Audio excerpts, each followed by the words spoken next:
Good afternoon, everybody. We are live here in Harrisburg, Pennsylvania at the Farm Show Arena. We're really surprised, first of all, when you hear that it's President Trump and that he's doing remarks. Usually it's a smaller venue. Why don't I step out of the way, show you the size of this place. It's quite large. 7,500 people on the outside of the entire outer bowl here. And then there will be several thousand that'll be sitting in the foreground. So this is quite the event the NRA is putting on. This is the Great American Outdoor Show here in Harrisburg, Pennsylvania. So President Trump is expected to speak around 6 o'clock. So we'll see how packed this place gets. But as of right now, I mean, there's a huge line that's outside. A lot of people excited to be in here. We were here at the pre-check for some of the security sweeps as well, and there were some live musicians that were on stage. So we'll see what kind of show this is tonight as we wait to see President Trump arrive here in Harrisburg. Now, obviously, this is fresh off the heels of a great win last night in the Silver State, as President Trump is now 4-0 right now, as the Republican Party is looking to make him the nominee in the sense of the American people. He won Iowa, New Hampshire, the U.S. Virgin Islands yesterday, and then, of course, another landslide in Nevada. Make no mistake, we see it not only in the polls, but not only at the ballot box, also at every arena and every event that we cover. It's just a packed house for President Donald Trump. But not only him, the MAGA movement, Freedom, the Constitution, and Agenda 47, which we'll tackle here in a little bit. Once again, my name is Matthew Alvarez. I'm live here in Harrisburg, PA. This is Right Side Broadcasting Network. Welcome. It's a Friday night, a gorgeous day outside, about 60 degrees and sunny here in the Northeast, which is not something you see in the first week and a half of February, but that is what we see here in Pennsylvania. It's a great event for the NRA. Obviously, we'll get into the Second Amendment in a little bit as well. A lot of news to get to as well, as you heard. Even yesterday, you saw that great reporting from Brian Glenn and Vanessa Broussard live in Las Vegas, as earlier in the day, President Trump made remarks at Mar-a-Lago outside at the press event there, just moments after the Supreme Court wrapped up their first day of the arguments between the Supreme Court and also both sides of the aisle, in the sense of Colorado saying that they want President Trump off of the ballot. Now, we're talking about a few Supreme Court judges that are trying to take President Trump off the ballot, which is absolutely ridiculous. As you know, the Supreme Court leaning, of course, very strongly towards keeping him on the ballot in Colorado. The next date, if I remember, will be coming up in a bit in February. Right Side Broadcasting Network brought you that live coverage as well, the audio only from the Supreme Court, as you can't have the video or the cameras in there, but it was a great press conference that President Trump had. Then he flew all the way to Nevada and spoke around 12:30 in the morning Eastern Time, 9:30 for those of you out there on the West Coast. Another great speech.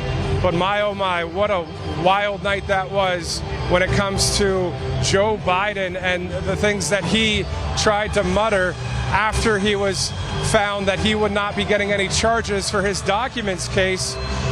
Interestingly enough, as you see all over Truth Social and throughout conservative media, the system of justice is a two-tiered system of justice, because President Trump gets his house raided and Joe Biden, there's no charges at all. We're going to play some of those sound bites as well as to what President Biden said yesterday to the reporters, as his handlers were probably saying, hey, Mr. Biden, you got to get out there and get in front of this and say something. Well, he talked about his memory a bit and how good it was. And then he made a pretty bad mistake when it comes to knowing about a foreign leader in the Middle East. We'll get to that in a little bit as well. The polls all around the country right now in favor of President Trump. This isn't hyperbole or drama in the sense of people just wanting President Trump in office. These are the facts. I mean, these polls with all 7 swing states, from Michigan, Wisconsin, North Carolina, Georgia, Pennsylvania, Nevada, Arizona. If if I didn't say North Carolina as well. These states are in favor of President Trump. So we'll see what he has to say here tonight at this arena. Once again, we're at the Farm Show Complex. This is Harrisburg, Pennsylvania. Thank you so much for joining us. Once again, I'm Matthew Alvarez. We want to thank one of our great partners in Birch Gold. Birch Gold is coming against what BRICS is trying to bring up upon us. Those BRICS nations are trying to devalue the dollar, but thankfully there's a backstop to that in Birch Gold. Text Trump to 9898. If you see it right there on your screen, text Trump to 989898. You can get an info kit on gold and silver and precious metals. These are things that would be great to have a backup plan, especially as the dollar is continuing to be devalued. But hopefully what happens is we get someone in office that is America first, that is for the US dollar, that is for our country and the economy, which, as you know, President Trump did a great job between 2016 and 2020. So Birch Gold, text Trump to 9898. We have a number of interviews coming up as well as they make their way to the media riser.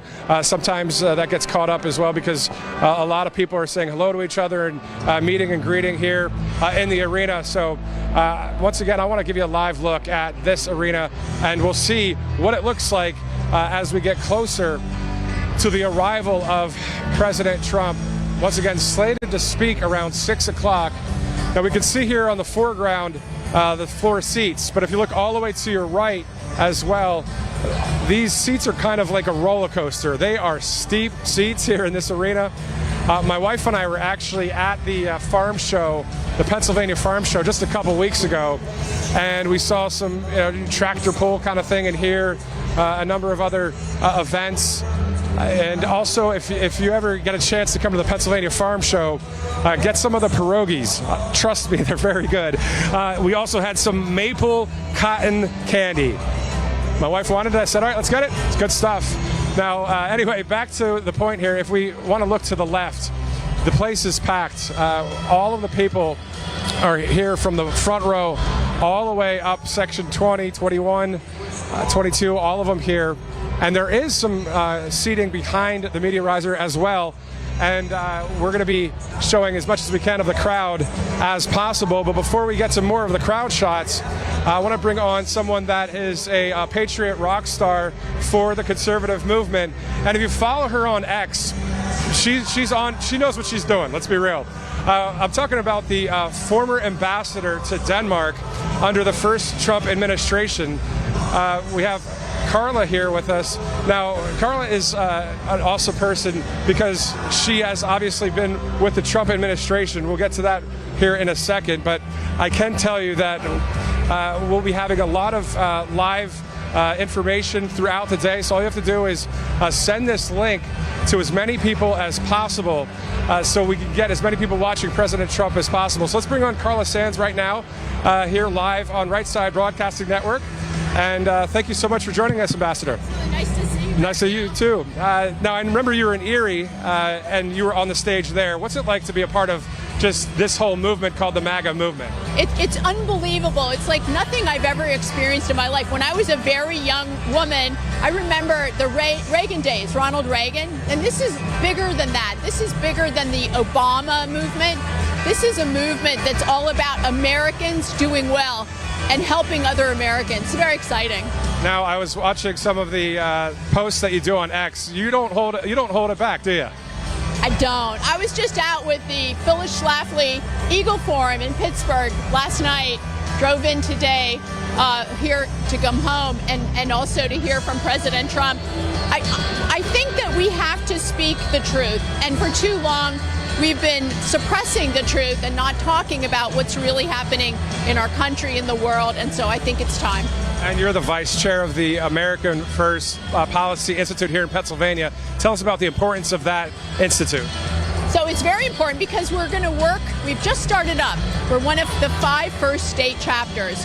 It's California, Florida, Georgia, Arizona, and Pennsylvania. Very important states. And we're going to work with the state legislature. And we have 180 great America Firsters back in Washington that we can reach back for policy, for support. They're already working with the Congress and Senate in Washington, drafting good bills to help Americans do well. So we're going to do the same thing here in the state, but we also have 4 of the 19 important counties in the country here in Pennsylvania: Bucks, Allegheny, Chester, and Montgomery. And we have to make sure that we win those 4. So we're also going to be on the C4 side working with those 4 counties to win for 2024. So your start in politics, right? What was it that said, you know what, I have to get involved? You know, it's because I really saw us starting to lose our country, and so I began to raise money for candidates that I thought were good candidates. They were Republicans, and I worked hard to do that. And then when I was sent to Denmark to be the ambassador under President Trump, that began a real process of me realizing that all those trade deals that I had read about like 30 years earlier in the New York Times were disadvantaging Americans, for instance, American workers. President Trump took a bad trade deal, NAFTA, that was done when I was a young adult, and made USMCA. We don't have a level playing field with European trade, with China trade. President Trump fought for that, and we need to have more level playing field, free market, fair trade for Americans so that we do well and we don't have a huge trade deficit. President Trump talks about this. We know the 2024 election is super crucial. We get that.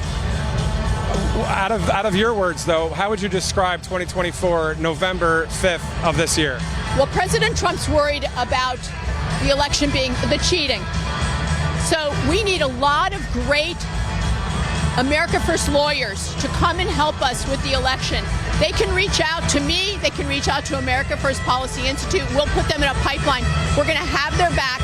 We were under-lawyered in 2020, and we needed a lot more lawyers to ensure the election that was held was secure. So we need them, and we also need to make sure Republicans vote early, because if we don't bank those votes, I don't know what they're going to do on Election Day from the left. So voter ID, I mean, think about the southern border right now. People are just crossing into the country, but we don't even have voter ID here either. We don't, and most civilized countries in the world do have voter ID. They require you to show who you are to prove it. So, of course, we want to have voter ID, one-day election with paper ballots, count them that day and know who won. But that's not the law in most states. For instance, in Pennsylvania, we have 50 days of early voting. Republicans don't pay attention to that 50 days. Meanwhile, Democrats are registering people to vote. They're helping them fill out those mail-in ballots. They're helping them walk them into the election office in their county, or they're helping them put that stamp on and mail it in.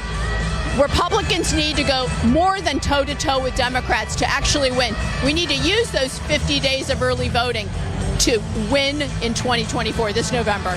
Now, when you were talking about stolen elections, I mean, you look at 2016, right? Pennsylvania, red. So were all the other swing states. It's a red state. It's a red state if Republicans will work smart and use the law as it is. Because if we don't use those 50 days and just think we can go in on Election Day and win, I'll tell you why it's not true. In 2022, John Fetterman had almost 1 million ballots banked on Election Day. Dr. Oz had about 250,000 ballots banked on Election Day. That's 4-1. You can't come 750,000 votes behind in 12 hours and make up for that deficit. We have to get the votes in early. What if they shut down the power on Election Day? It's not good. So Republicans need to work smarter and use the law to their advantage. It seems like everything's on the table. Like, what are we going to prepare for? It's almost like prepare for the worst, hope for the best, right? Always in life, prepare for the worst and hope for the best. Those are your words of wisdom. Thank you. And before I let you go here, I know that the woke mob is still trying to tear down the moral fabric of this country and take out spirituality as well. What would you say what we can do as Americans that will kind of come against that? There is such a war from the left, not just the Biden administration, the left in general, to destroy our religious faith in America. There's a war on traditional Catholics. There's a war on Christians. Last night, I met the man who was in front of a Planned Parenthood office when his son was assaulted by a Planned Parenthood supporter, and he went to the aid of his son. And the FBI, Pennsylvania police, and others came to his door with long guns drawn, 20 of them, and went into his house at 6:30 a.m. pointing the guns at him and his children because he was in front of a Planned Parenthood office. It's unbelievable, the assault, but he won. They took him to court and he won. Now he's going to sue them for what they did. So what I can say is we need more fearless young lawyers. We will have their back. We need lawyers to sue when the government oversteps its constitutional rights. Let's step back a little bit here on the camera. You know, it's interesting. We did that whole interview there. That rock music's playing like crazy, but boy, you went right through it and did good. But let's get back to a couple more things before we let you go here. I mean, at the end of the day, we know President Trump is the one that everybody is wanting in the office. Let's be real. I mean, the polls are showing it. He's the guy. So what do you think that needs to happen as well in education, healthcare, just everything? It seems like we need a conservative upswing to bring everything back. Right. So I never say that I speak for the president or his campaign. I don't. But I know that as an America First supporter, and I know that Betsy DeVos, President Trump's former Secretary of Education, she said we should just do away with the Department of Education. It's indoctrinating our kids. It's not up to good. It's up to bad. So I think we listen to Betsy DeVos, do away with it, and we get back to the basics. But we have to root out the ESG and the DEI from all of these agencies and departments. And we are bringing on board many young people to go in and take over positions, the political positions. And I will just say there are two things I'd love your listeners to do.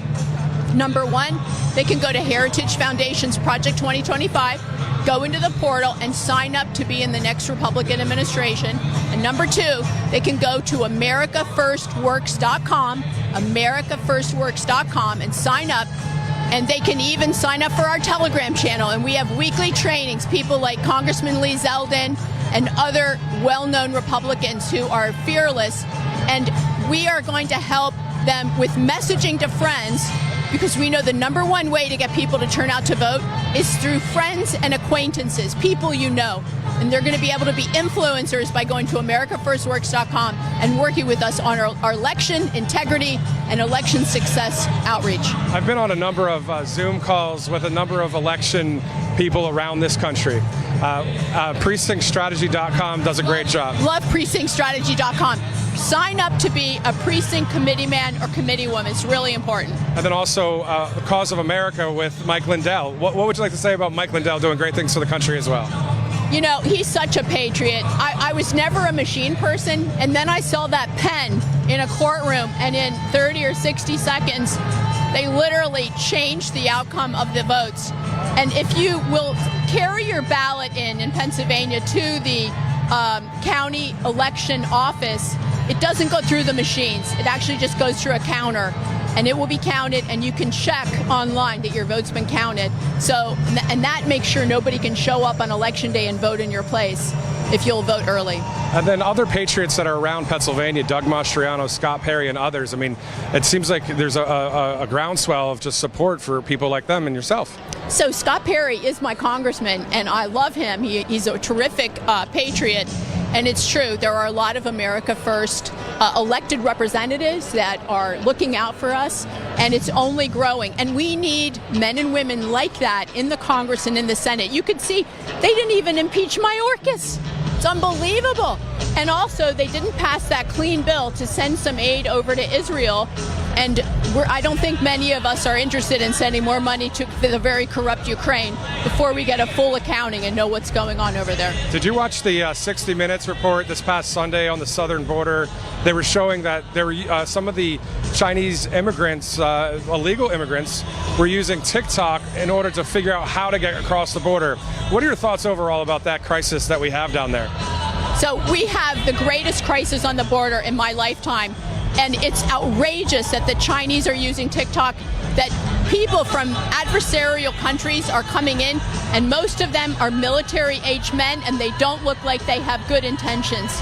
They look like they're looking for trouble. They look like hardened men, and I'm worried that there's going to be operations within our borders. And I believe that the Biden administration is welcoming that, and that's what's so chilling to me. It's unbelievable. We have to ban TikTok in the U.S. Right, and so on that 60 Minutes report I was watching, and they were kind of interviewing people, and some of them were like, well, I'm here to get a job, or I want to be a nurse, or I want to do this and that. And it showed a very kind of like business, economic side of, and then they were showing people that had like actual luggage from the airport, like people are just wanting to come to America. And kind of it looks like they're trying to indoctrinate and paint the picture that they aren't military-aged men. They aren't from all over the world. It's just these few nice little people. No, or not, you know what I mean? Little people in the sense of, in general, I'm making a term here. But it's just like, no, everybody's coming across this border from all walks of life and all nations without an ID. Right, so we love legal immigration. We want to know who's coming in. We don't want them to need to rely on public assistance. That's taxpayer money that you and I are funding. Not fair. We want legal immigration. We want to shut down the border. The first thing Trump said he'll do is shut down that border on day one. I love that. And we know that people don't leave communist China without Xi Jinping and his government giving the green light. So I believe that they are planning bad things in our country, and we are actually hunting down patriots rather than looking at the terrorists and people that are coming into our country illegally. It's outrageous, and it will all change when Donald Trump puts his hand on the Bible and takes his second oath in office. 100%. Carla Sands, thank you so much for joining us, Ambassador. Thank you so much. You too. So there's Carla Sands, the former ambassador to Denmark under the Trump administration. And back to that point for the southern border, I mean, interviewed someone from Congo and also Venezuela when I was in Chicago on a flight on the way to one of the rallies. And yeah, people were just saying, yeah, I'm glad, Biden let me in. And so they were wanting to support Biden because of that. And it doesn't matter who the person is, where the person's from. If they were Caucasian, if they were black, if they were, brown, it doesn't matter. We're not talking about race here. What we're talking about is simple. It's just getting access into our country without any identification, doing it illegally. Obviously, you have to have an ID just to fly on an airplane in America, so why can you go through customs? Just imagine if you flew to London, or if you flew to Jamaica, Chad. I've been to Jamaica, Chad. I went on a mission trip out there. But if I went out there, or vice versa, without any ID, they would not let you in the country. And they were not letting people in the country here in our airports that have no IDs or no passports. So obviously we see that going on in the southern border. So hopefully we can get that wrapped up soon. Hopefully with a impeachment of the DHS Secretary Mayorkas, led by none other than MTG and others. So we'll see how that pans out in the next week or so. We're going to thank one of our friends at the Free Trump book. It's Stopping the Indoctrination of the Youth by getting this Free Trump book. Why not have something that is true history or correct history, learning all the good things that President Trump has done for this nation. So Mike Huckabee, of course, down there right now in Hendersonville, Tennessee, with his show, wrote this book, a great gift for kids, but also anybody that wants to read a book or have something like this. This is even a collector's item, in my opinion, because it's something that's coming against what the left education system is trying to do by indoctrinating the youth, brainwashing them, telling them that this is the way it is, when we know that it is truth versus lies. They are continually teaching the kids these lies. Well, hopefully with this book and other people out there like Carla Sands or like Doug Mastriano or like President Trump, you have people that are leading the way in truth. So it's great to be on the right side of history with conservative media here in Harrisburg, Pennsylvania. Once again, this is Right Side Broadcasting Network. This is the Great American Outdoor Show at the arena here, the Farm Show Arena Complex.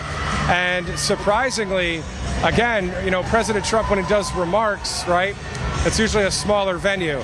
This is more of a rally feel. I almost miss having, I do miss having Brian and Vanessa and Christina and Catherine and others out here and a whole crew. But here we are. Tomorrow will be that day for Right Side Broadcasting Network in South Carolina. That coverage starts at 12:30 Eastern Time, as President Trump will have a Get Out the Vote rally in South Carolina. as we are just 15 days away from the South Carolina primary. And speaking of days away from something, 270 days until the general election in November, where we go to the ballot. And we also, hopefully, if we have to mail in a couple votes, whatever we got to do, hopefully the voter ID, hopefully it's a one-day election, that kind of thing. But we're only 270 days away from that. Now, I want to show you something here that President Trump posted on Truth Social within the past half hour, past 25 minutes. It's a map of the Middle East. It shows Israel and it shows Mexico. Why in the world would it show Mexico? Obviously, that's where Egypt belongs. If you can't see it right there on the screen, if you go on Truth Social onto Real Donald Trump's page and you scroll to where that's at, you can see that he just posted that map. Quite interesting. So why did he post that?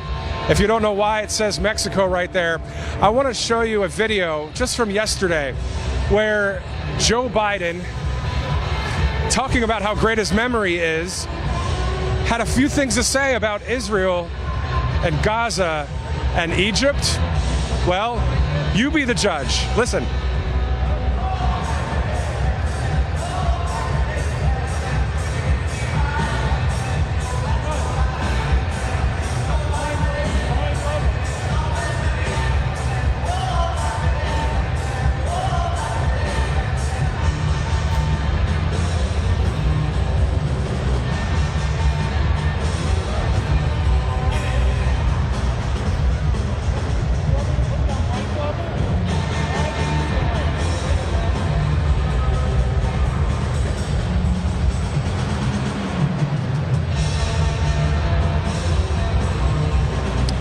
And we're here live again here in Harrisburg. Hopefully you just heard from President Biden from last night. It's really hard for me to say. Okay. So I guess I might have been live there the whole time quiet. Sorry about that. That's live TV sometimes. Why don't we take a live look real quick at the stage here at the Farm Show Complex in Harrisburg, Pennsylvania, as the crowd continues to fill the arena here. I was looking at the Constitution the other day. My wife and I went to Philadelphia to check out Independence Hall. It was my first time there.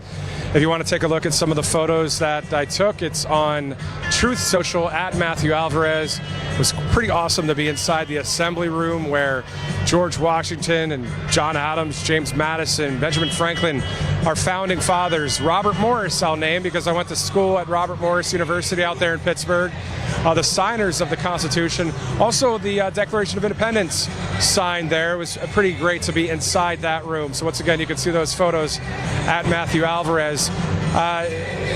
And reason why I bring that up is the constitutional oath for each president reads, quote, "I do solemnly swear or affirm that I will faithfully execute the office of President of the United States and will, to the best of my ability, preserve, protect, and defend the Constitution of the United States." Well, Biden has an oath. He read that oath.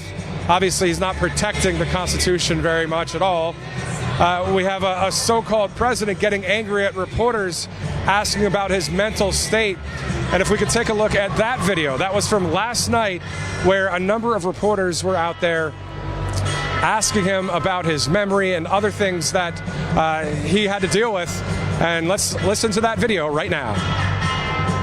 President, for months when you were asked about your age, you would respond with the words, "Watch me." Many American people have been watching, and they have expressed concerns about your age. That is your judgment. That is your judgment. That is not the judgment of the press. They express concerns about your mental acuity. They say that you are too old. Mr. President, in December, you told me that you believe there are many other Democrats who could defeat Donald Trump. So why does it have to be you now? What is your answer to that question? Because I'm the most qualified person in this country to be President of the United States and finish the job I started. Welcome back. You're looking live here at the NRA Presidential Forum. President Trump expected to speak in about an hour and a half here at 6 o'clock on the East Coast, 3 o'clock out there on the West. This is the Tomorrow will be the last day of the Great American Outdoor Show. Tomorrow, Warren Zeiders, country artist, will be performing here with a few others. Warren Zeiders actually from the 717 area code. That's South Central PA, Harrisburg, York, Lancaster, Lebanon. That's the 48th TV-sized market in the country. Pretty large market size, as there are about 212 television markets throughout the country, so 48 is pretty large. And when you combine, there are smaller towns, Harrisburg, Lancaster, York, and Lebanon, but the whole region in this area definitely brings a decent population. So once again, yeah, that's Warren Zeiders tomorrow here to wrap up the Great American Outdoor Show. Around 200,000 people have attended this time around for this show for the NRA. And tonight, several thousand, almost 10,000 people will be here inside this arena as we take a look, whether it's to the left or all the way to the right, and maybe even behind us. There are people just sitting here waiting, listening to some of the music. I believe there will be a performance as well, some country music being played prior to the president's arrival. Obviously, a great time here at the NRA Presidential Forum. This is Right Side Broadcasting Network. If you'd like to follow Right Side, all you got to do is go to Truth Social at RSBN. You can also follow the locals page for Right Side Broadcasting Network, Telegram as well. And we also have a newsletter, rsbn.com/newsletter, for great reporting right to your inbox, special offers, exclusive coverage. And you can also donate to Right Side Broadcasting Network as we continue the run with President Trump and the MAGA movement, but also covering so many events that are America First related. I mean, the fact that there were more than 10,000 people almost right away yesterday on the live stream on just Rumble alone, which is growing by leaps and bounds, for the Supreme Court audio for that case out of Colorado with the ballot situation. Then live coverage last night in Nevada with Brian Glenn and Vanessa Broussard, who were going live there for that Trump Team Watch Party where President Trump won handedly. And as I started the broadcast, he is 4-0 right now as far as primaries and caucuses are concerned. Iowa, New Hampshire, the U.S. Virgin Islands, and yesterday in Nevada. So we are just 15 days from South Carolina, the Palmetto State, where, again, Right Side Broadcasting Network will be there live tomorrow for a great Get Out the Vote rally. That coverage starts at 12:30 Eastern. President Trump slated to speak there at 2 o'clock. It's going to be a packed house. It's going to be a great venue. I believe it's at a university down there, so it's going to be a great event. So, once again, Right Side Broadcasting Network, it's at RSBN for Truth Social, and I'm Matthew Alvarez if you'd like to give a follow. It's great to have a community of conservatives and Christians and Jews and people of faith that are wanting our country to move in the right direction, to be saved, to be back on track for this nation. So obviously we're looking at the polling, we're looking at the boots on the ground, we're looking at all of the coverage that's being done. The left-wing media is falling by the wayside. Their ratings are going down. Their numbers online are dropping. People are seeing through the Drudge Report. People are seeing through the cable outlets now. They're starting to say, all right, where can I find truth? Where can I find people that resonate with what I believe in, with what the truth is of the fact of the Constitution of our great country? If the right-wing media and the left-wing media were always reporting based on truth and facts, there wouldn't be such a problem. But we know that for years there has been fake news, but we only knew the actual term, and President Trump brought enlightenment, in my opinion. He brought awareness to tens of millions, if not hundreds of millions probably billions of people around the world know the term fake news. We don't want fake news any longer. We obviously want truth, and we want conservative values. And if you don't want conservative values, well, then obviously that's your choice. But for this country, this was founded on those values and on the Constitution of the United States of America. So it will be great to see President Trump once again here in Harrisburg, Pennsylvania. We also do want to thank one of our other sponsors as well. If you like coffee, which many of you do out there, 1775 Coffee. If you're sick of crappy tasting coffee, 1775 Coffee is the answer for a great sip of Joe. And we're not talking about Joe Biden at all. We're talking about coffee here. Go ahead and give them a call and order their product. You see that information on the screen. They're a great sponsor and partner with Right Side Broadcasting Network. They believe in the power of free speech and the strength of community, which is why 1775 Coffee Company is the exclusive coffee of Rumble and its freedom-loving content creators. Speaking of Rumble, that studio that they have in Washington, D.C. looks absolutely great, and it's awesome to see the groundswell of support from people across this country and some around the world as well that are realizing that we don't want a censorship machine any longer called the big tech operation or the left-wing media. So it is great to have someone like Rumble, a great site that is providing conservative commentary, but is open to anyone that wants to be a content creator on Rumble. So if you're not on Rumble right now watching, if you're on the app, thank you for watching on the RSBN app or on YouTube or on the website. But Rumble, obviously, a great partner with Right Side Broadcasting Network. And we want to thank them as well with 1775 Coffee Company. Get some of that coffee and be a great gift coming up, especially for Valentine's Day maybe. I know we're right around the corner, but it might be a great gift for that. There are a few other gifts we're going to talk about in a little bit about Valentine's Day as well.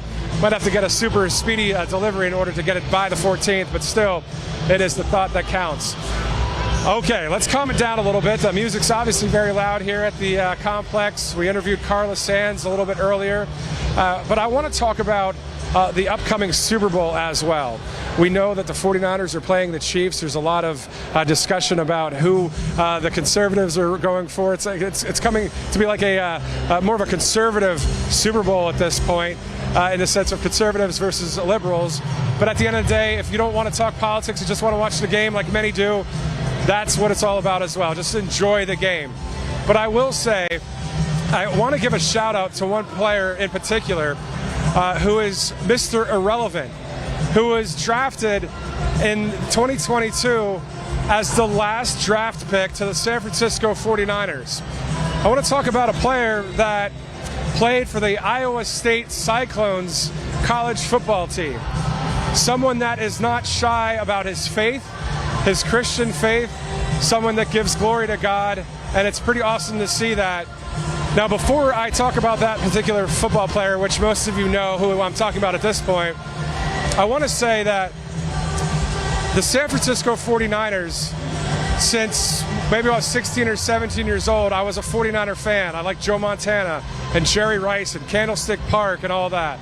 I had family in Sacramento, so when I was out there with my family, visiting them, I played football myself. I said, you know what, I want to be a 49er fan. So then that's how it all happened. I became a 49er fan, right? Obviously, with Colin Kaepernick and him kneeling to the anthem, I kind of wasn't so into it anymore. And as you get older, you're not as big of a fan sometimes. That's what happened to me, right? But this time around, I'm a big fan. I'm glad that the Niners are in the Super Bowl playing against the Chiefs. Now, speaking of the anthem, Travis Kelce did take a knee. If you want to look it up, go ahead on DuckDuckGo or Google, and you'll see that he took a knee when the anthem was playing.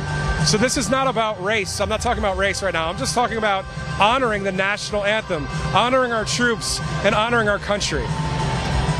So you better believe that I'm rooting for the San Francisco 49ers come this Sunday. And I want to show you something that I purchased real quick, just in support. Right now, I'm going to step off camera to show you. as I get it ready. But you better believe that I'll be wearing a number 13 Brock Purdy jersey that I just ordered on Sunday. I'm going to be watching with my wife and the family. Go Brock Purdy. And go anybody that, isn't afraid of their faith and talking about it on a national scale like that. Those are the kind of players I'm going to celebrate, whether you like the NFL or not. I know the NFL is a liberal organization, but at the end of the day, I want you to know when the 49ers hopefully win on Sunday, just remember people like Brock and others out there that profess their faith, and they're not ashamed of the gospel of Jesus Christ. He's not ashamed of it. I'm not ashamed of it. And it's awesome to have a platform, and also for Brock Purdy to have a platform to be open about things that are meaningful to him. So I just wanted to bring that up real quick. I'm not going to get into the Taylor Swift aspect of things. Everybody can decide on their own on how that all goes. But what I'm saying is America loves football, right? And they love their Constitution. They love the United States of America, and they love Donald Trump. And interestingly enough, let's take a live look real quick. They said the T-shirt guy is out, so I don't know where he's at, as I did buy that Brock Purdy T-shirt. I don't know what kind of T-shirts they're... Oh, well, they're shooting them somewhere around here. But anyway. Make some noise! So a loud rumble of the crowd, as you can hear. I mean, it's been somewhat silent because the music's been so loud here in this arena, but there are thousands of people in Harrisburg right now. This is Harrisburg, Pennsylvania, the Great American Outdoor Show, the NRA's Presidential Forum, where President Trump will be here in about an hour and 19 minutes, slated to speak at 6 o'clock Eastern, 3 o'clock on the West Coast.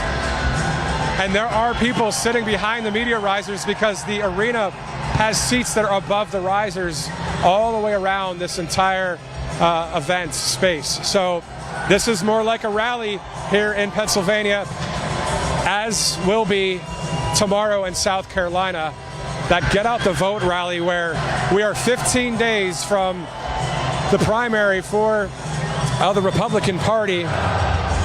President Trump leading in the polls there. I know that Right Side Broadcasting will be live tomorrow at 12:30 as the MC here getting the crowd riled up. I'll tell you, earlier there were some live musicians as well, so we'll see what kind of party it is tonight in Harrisburg, Pennsylvania. It's going to be a very loud crowd. If that's how loud they got for a few T-shirts getting thrown into the crowd, and there are more people entering this arena right now, I can tell you that this is must-watch television tonight. So go ahead and send this to as many people you can on this Friday night, February 9th, 2024 in Harrisburg, Pennsylvania.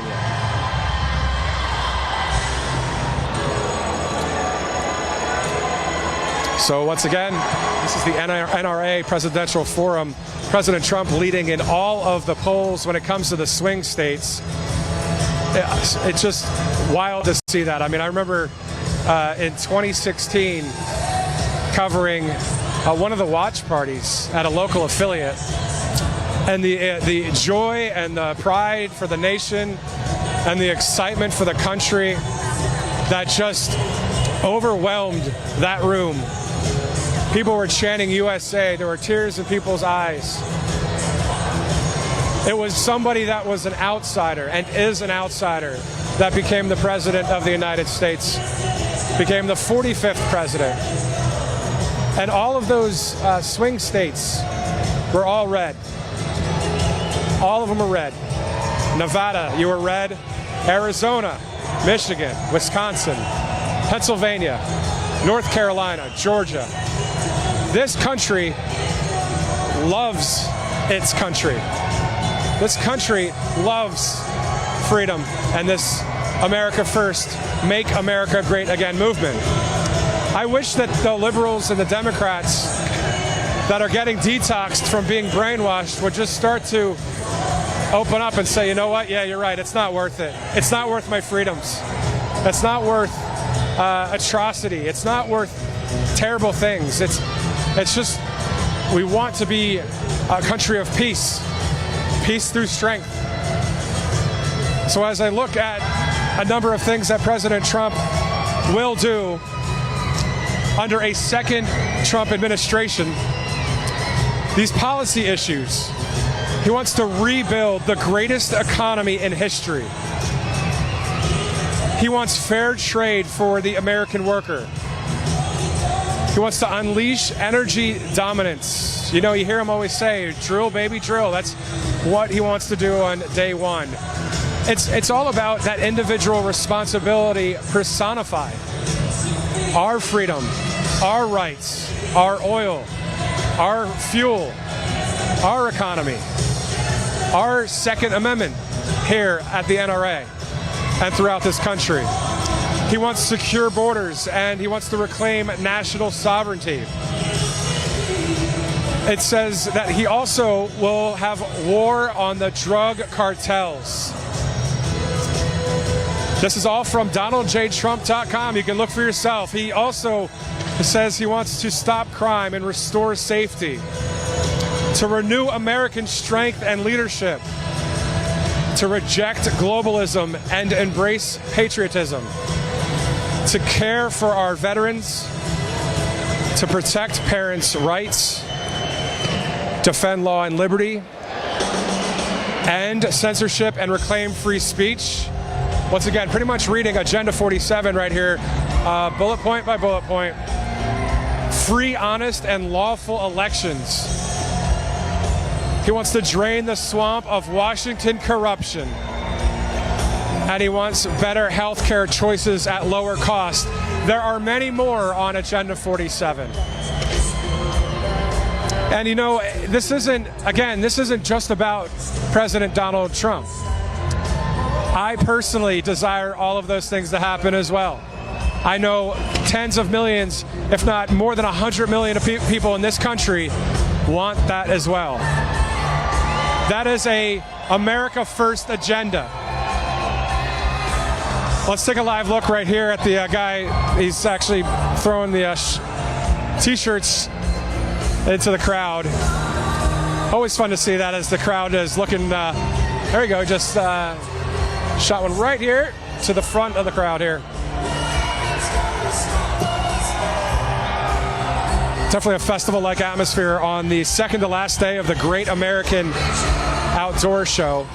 Once again, you're watching live coverage here, Right Side Broadcasting Network.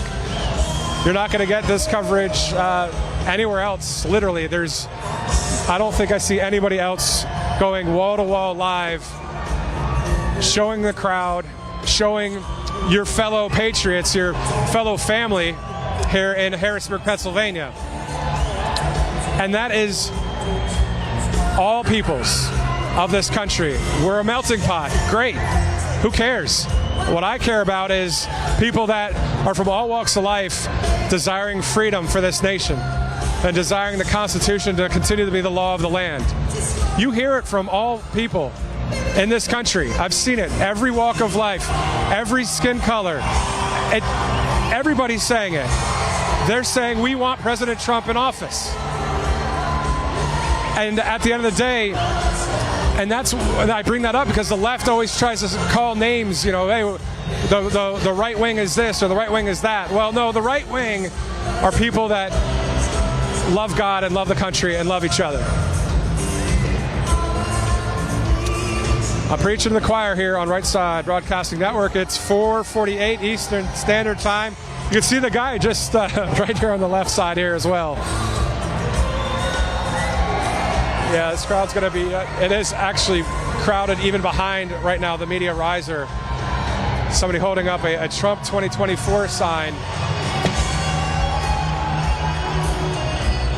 So you're wondering maybe why President Trump is in Pennsylvania tonight. Well, he was in Nevada, of course, yesterday, making a quick campaign stop here. The NRA organized this with the Trump campaign, and he will be speaking briefly here tonight, then on his way to South Carolina tomorrow for a great rally there, of course, live on Right Side Broadcasting Network. Now, I was talking about Valentine's Day earlier. there's something for the whole family as well. You can text BEAR to 7031 to claim your own Trumpinator teddy bear, the perfect cuddly companion for any Trump supporter. It's the coolest Trump-themed collectible. It's the Trumpinator teddy bear. It's no ordinary bear. It's a powerful statement and a symbol of your unwavering support for Trump's legacy and re-election. You see that information right there on the screen. Go ahead and pick yourself up one of the teddy bears for a family member, a friend.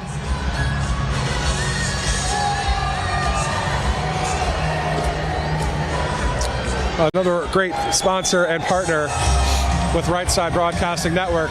Now, earlier, you saw that Brock Purdy t-shirt. I see a Joe Montana jersey, someone wearing that here at the audience, obviously showing his support for the 49ers coming up this Sunday. And for those of you in Kansas City watching right now, hey, nothing against the Chiefs. I'm just a 49er fan, and hopefully the best team will win on Sunday. And if you're watching from anywhere in the country right now, go ahead in the live Rumble chat as well. Say hello to us.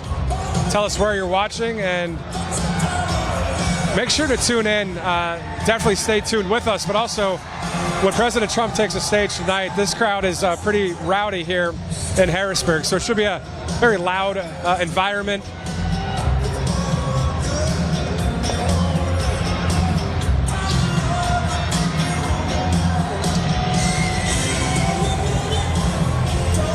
Now, after South Carolina, we're looking at Super Tuesday, of course, on March 5th. Pretty large event, of course, that day for Super Tuesday, the primary there, as about 16 states will be going to the ballot box. Also, there are some caucus states within that framework as well. Hopefully by then, maybe even earlier, it'll be already known that President Trump is the Republican nominee for president, as this is a massive movement throughout this country and also throughout the globe to those that are on the side of freedom. Many world leaders have thrown their support behind President Trump, from Javier Milei in Argentina to the president in El Salvador, to the Netherlands, Hungary with Viktor Orban, if Jair Bolsonaro, who's going through a whole lot down there in Brazil right now, if he was still in office, he and many of the people in Brazil also in support of freedom and the MAGA movement. That's what I keep saying here, is this fact that this is about freedom versus those that want to take that away from us. And that's what we're looking at here in this country for this election coming up. Now, as we head toward a presidential election in November, one thing you can be sure of, 2024 will be a tumultuous year.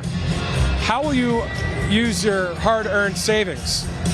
You already see the impacts of inflation at the pump and the grocery store, so the dollar is continuing to lose buying power quicker than wages can increase. So how are you protecting your savings? Consider diversifying with gold from Birch Gold Group. For decades, gold has been the choice of investors and central banks to hedge against inflation. Now you can actually own it in a tax-sheltered IRA with the help of Birch Gold. So just text Trump to 989898, and Birch Gold will send you a free info kit on gold to help you convert an existing IRA or 401k into an IRA in gold. And the best part is that you don't have to pay a penny out of pocket. So with an A+ rating from the Better Business Bureau and thousands of satisfied customers, you can trust Birch Gold. Text Trump to 9998 to get that free info kit.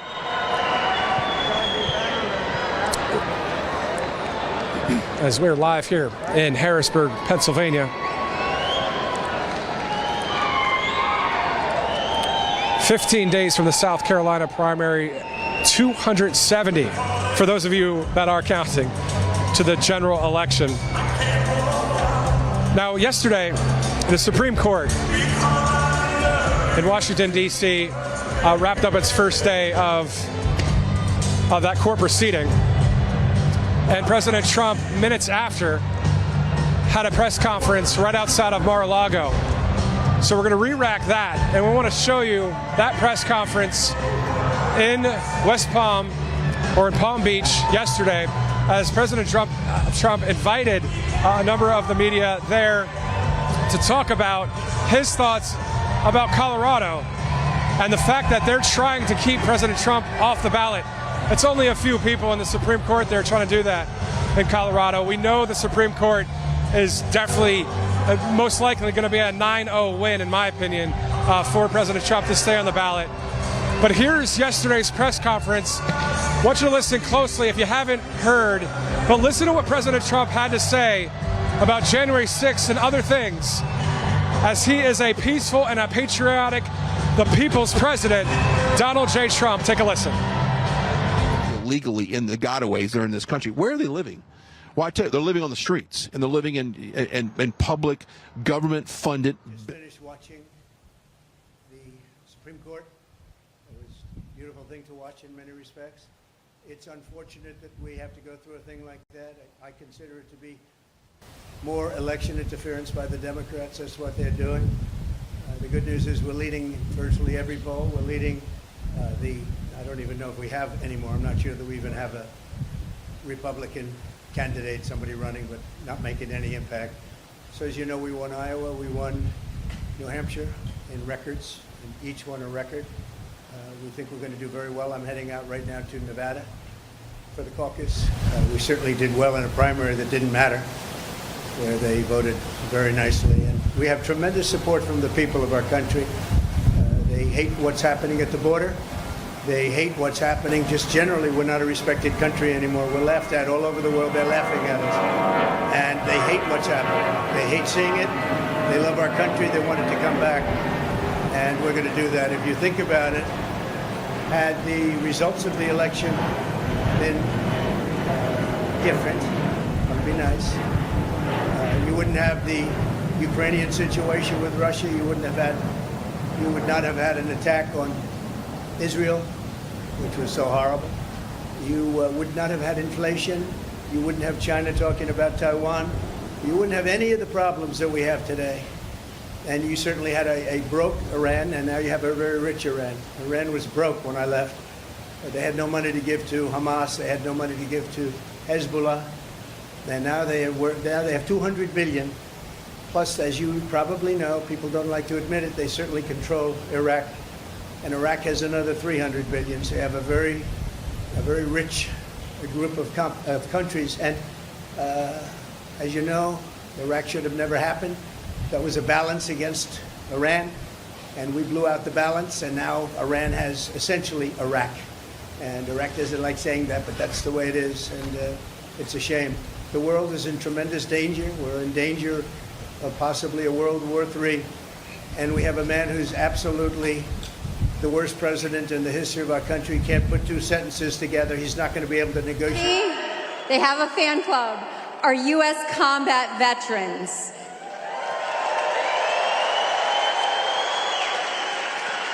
When they're not making fantastic music, they're supporting military members and their families through fundraising and advocacy. Ladies and gentlemen, let's give a warm NRA welcome to the War Hippies.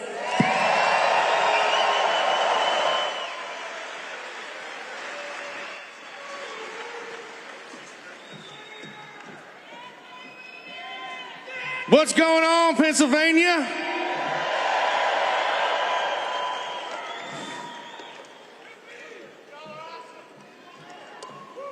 Man, y'all are awesome.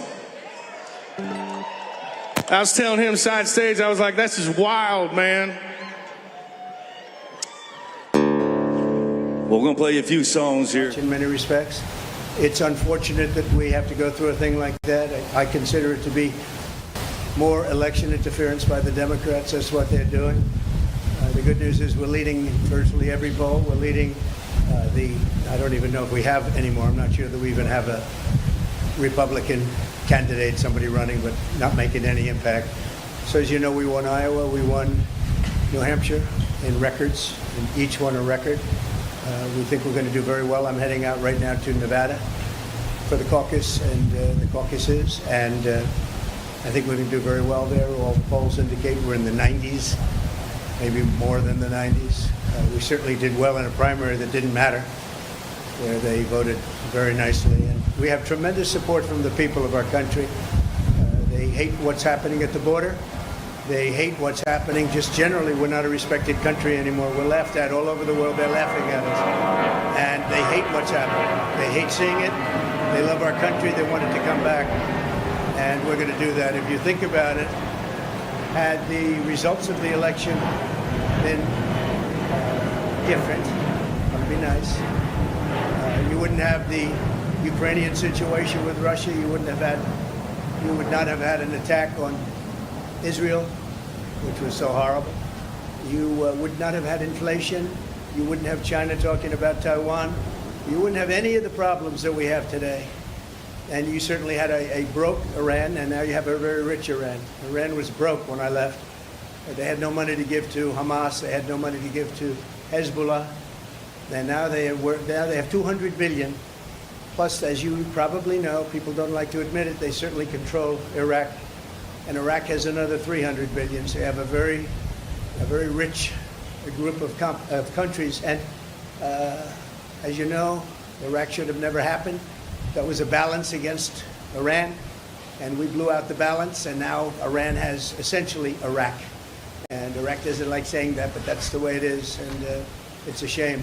The world is in tremendous danger. We're in danger of possibly a World War III, and we have a man who's absolutely the worst president in the history of our country. Can't put two sentences together. He's not going to be able to negotiate with Putin or Xi or Kim Jong-un, North Korea. Not going to be able to negotiate with anybody. All he knows how to do is drop bombs all over the place, meaningless bombs, except they kill a lot of people. It costs a lot of money. Every time you see a bomb, it's another $1 million, and it actually sets us back. We have peace through strength. This should not be happening. The Middle East is blowing up. It's blowing up, and a lot of people are being killed, and it's so unnecessary. So I just say that in watching the Supreme Court today, I thought it's a very beautiful process. I hope that democracy in this country will continue, because right now we have a very, very tough situation with all of the radical left ideas, with the weaponization of politics. They weaponize it like it's never been weaponized before. It's totally illegal, but they do it anyway, and it has to stop. Every one of the court cases that I'm involved, every single one, civil, whether it's the attorney generals or the district attorneys. You look at Fani in Georgia. They had many meetings with the White House and with the DOJ. They went there, 8-hour meetings. That was all staged. That was a phony hoax. And now you look at it, and it is a phony hoax. And hopefully that case will be dismissed in short order. It's a disgrace to this country. But they work together with the Justice Department and the White House, and not supposed to do that. Every one of these cases you see comes out of the White House. It comes out of Biden. It's election interference, and it's really very sad. I thought the presentation today was a very good one. I think it was well received. I hope it was well received. You have millions of people that are out there wanting to vote, and they happen to want to vote for me or the Republican Party or whatever you want to, however you want to phrase it. But I'm the one running, and we are leading in every poll. We're leading in the local polls, in the state polls, and we're leading in the swing state polls, and we're leading very big in the national polls. So it's been a very great honor. We love the country. I think the reason we have such big leads, frankly, is that they loved 4 years of us compared to the 3 years plus, the 3 years that they've gone with Biden, where you have open borders, you have crime. Nobody's ever seen crime like this, what's happening. And now the crime is being committed, much of it by the migrants that have come in illegally to our country. I was wondering about that. I said, a lot of these people come out of jails, they come out of mental institutions, they come out of places that you don't want to know about. We don't even know where they come from. We don't know who they are, where they are. They're being dumped in from mental institutions, from prisons and jails, and many terrorists are coming into our country. We're going to be paying a big price.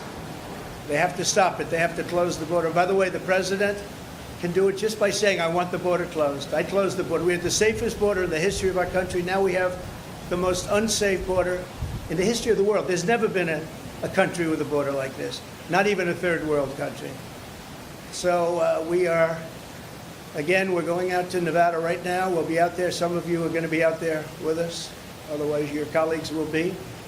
And hopefully we're going to have a big night, caucus tonight. We're going to have a very big night.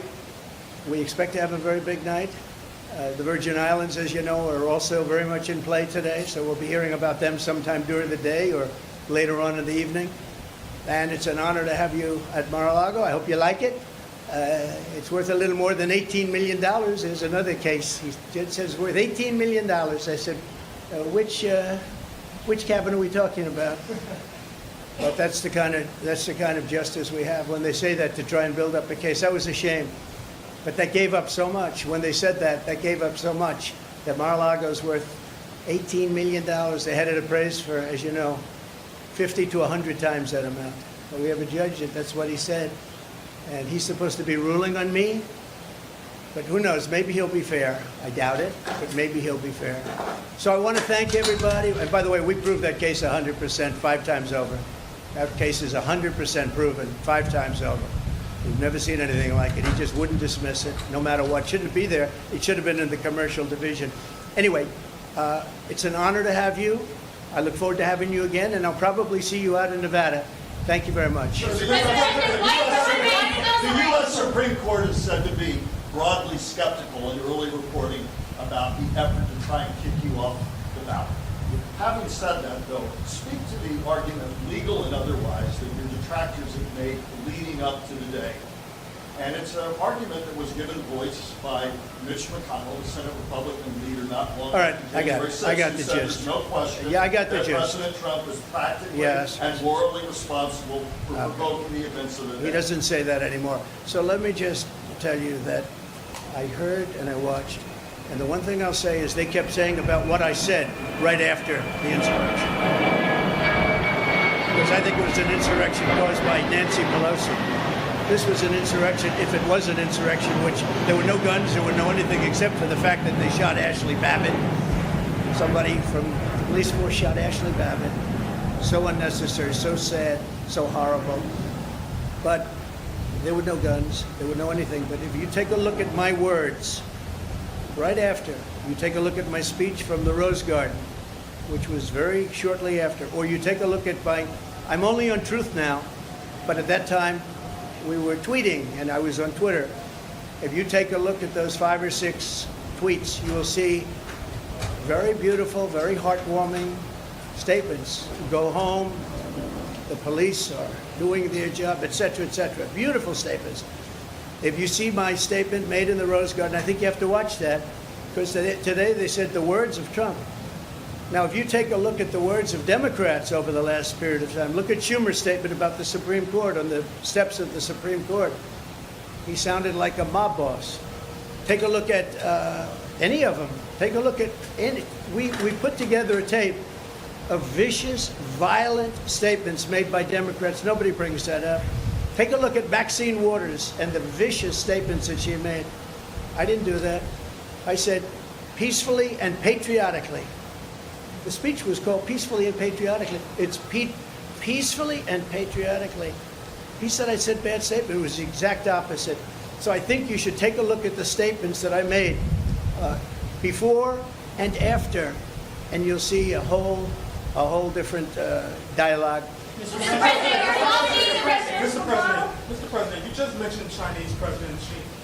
You said that you were going to impose 60% tariffs should you get back in office. Can you explain your rationale there? We want to bring business back to the U.S. They're stealing our business. They're taking our business at levels that nobody's ever seen before.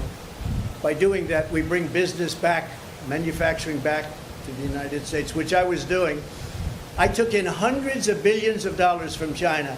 No president had ever taken in 10 cents, not 10 cents.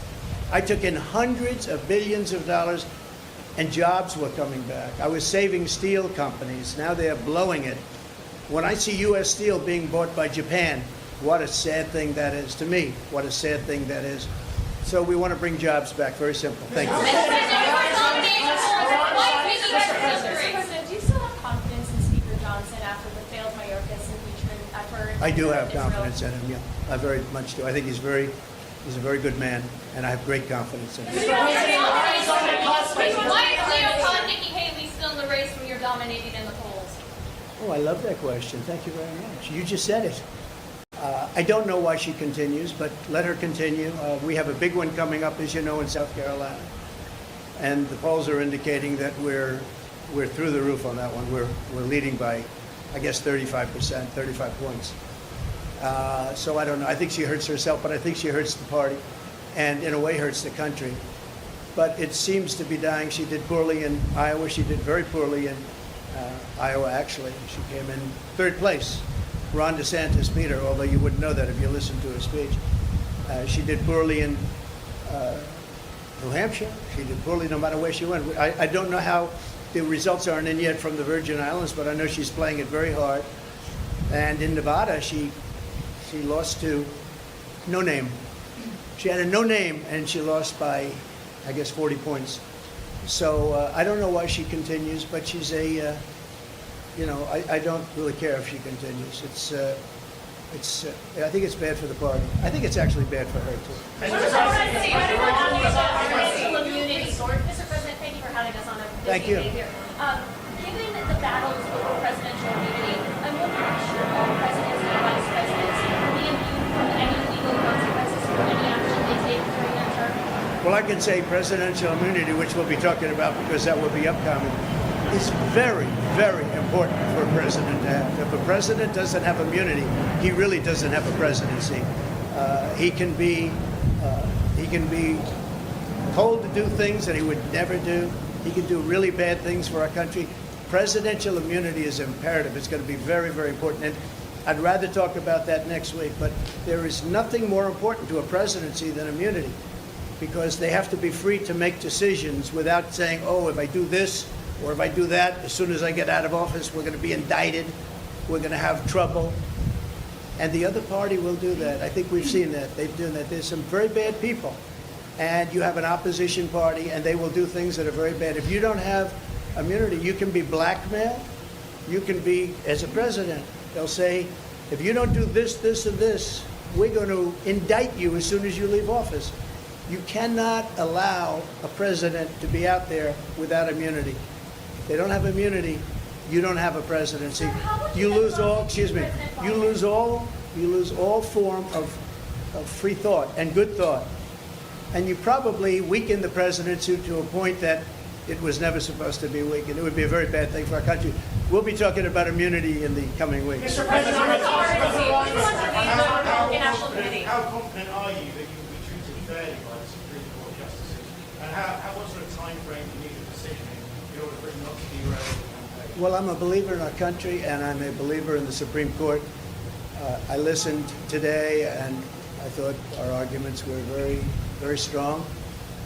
An argument that is very important is the fact that you're leading in every race, you're leading in every state, you're leading in the country against both Republican and Democrat. And Biden, you're leading in the country by a lot. And can you take the person that's leading everywhere and say, hey, we're not going to let you run? I think that's pretty tough to do, but I'm leaving it up to the Supreme Court. Thank you all very much. Enjoy it. Thank you. Do you believe President Trump violence? On the topic of the Iran strike, is the U.S. doing enough militarily?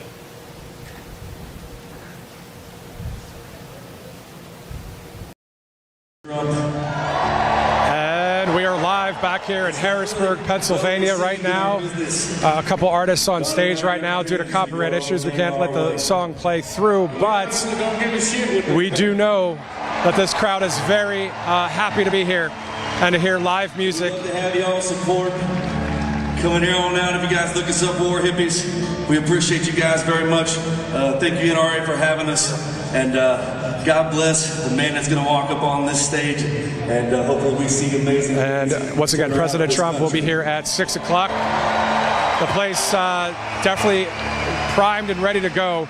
before we get to one of our great sponsors here at Right Side Broadcasting Network. And once again, we can't show the actual song here because of copyright issues, but speaking of music, we know Red, White, and Blue. What a song by the late Toby Keith, courtesy of the Red, White, and Blue. That song always played at live events for President Trump. It's such a great song. I love the beginning of that song.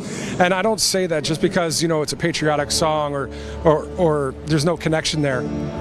There is a connection because, you know, having lived in Nashville and loving country music, and then seeing a bunch of artists from Alan Jackson to Garth Brooks and others, never got to see Toby Keith, but I'm sure he's playing that song courtesy of Red, White, and Blue in heaven right now. So we want to thank Toby for all of that great music, and his friends and his family were with you on the passing of Toby Keith. His song, courtesy of the Red, White, and Blue. So later tonight, when President Trump is done speaking and we wrap up here at Right Side Broadcasting Network, go ahead and throw in the AirPods, throw in the, you know, the headphones, or play it on a Bose speaker and just listen to that great song. It means so much. I put a little bit of it on Truth Social, but this isn't about me at all. That's just want to say that because it's a wonderful, wonderful song for the country and a great patriot that we will be missing greatly. Let's go right now and thank Birch Gold. Text Trump to 9998. You know, it's these countries like Brazil and Russia, India, China, South Africa that are trying to devalue the United States dollar. But BRICS is trying to do that. Birch Gold is also doing something as well. So you can get an info kit on how to get a tax-sheltered IRA and also learn a lot about gold, silver, multiple precious metals as well. All you have to do is look at that number right there on the screen. Go to text Trump to 9998 to get some more information that will help, you know, bring some more peace of mind in a time that is so difficult for our country. So, and if you guys can repeat back there at the station, I cannot hear you on that last one.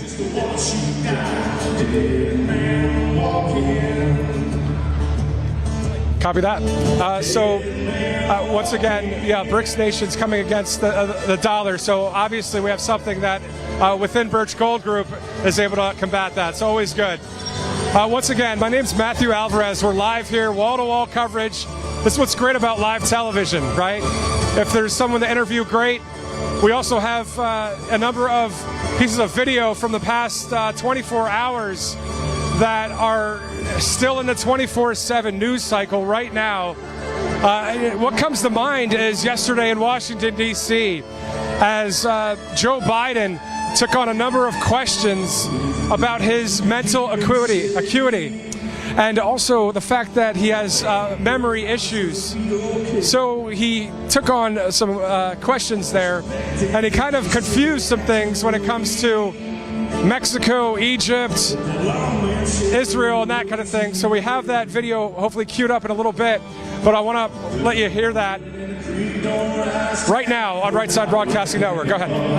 As you know, that the conduct of the response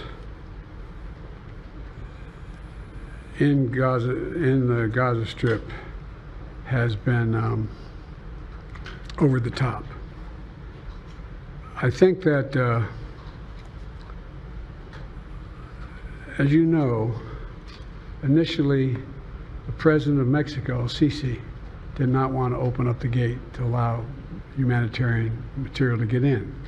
I talked to him. I convinced him to open the gate. I talked to Bibi to open the gate on the Israeli side. I've been pushing really hard to get humanitarian assistance into Gaza.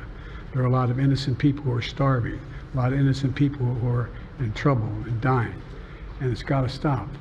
That's right. We are live here at the NRA Presidential Forum, where President Trump will be speaking in about an hour from now. Here in Harrisburg, Pennsylvania. This is the Farm Show complex where thousands of people are not only sitting in the outer bowl seats as well. We've got people on the floor, a lot of seating, looking at least 10,000 people here. So why don't we actually step out of the way here, because the violinist is going to play a rendition of our great national anthem.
On the violin here in Harrisburg, Pennsylvania.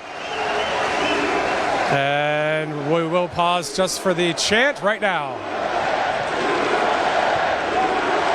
Let's hear it for the war hippies one more All right, so you've seen it here before, and we're happy to say the Trumpinator bobblehead is back in stock. Get yours today by texting Trump to 7031. As seen on the dashboard of Eric Trump's plane as well. This collectible bobblehead from Proud Patriots is. We're going to actually go to the stage here. combat missions for Iraq and Afghanistan.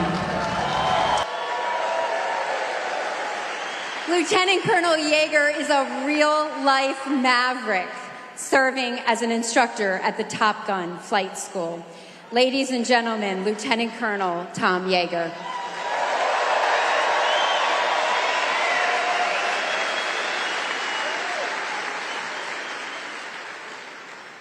I pledge allegiance to the flag of the United States of America and to the republic for which it stands, one nation, under God, indivisible, with liberty and justice for all.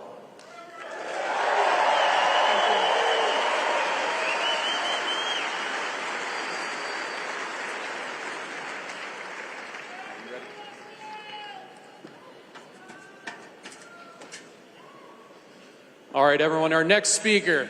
It's my distinct honor and privilege to introduce to you the interim Executive Vice President and CEO of the National Rifle Association, Andrew Arulanandam.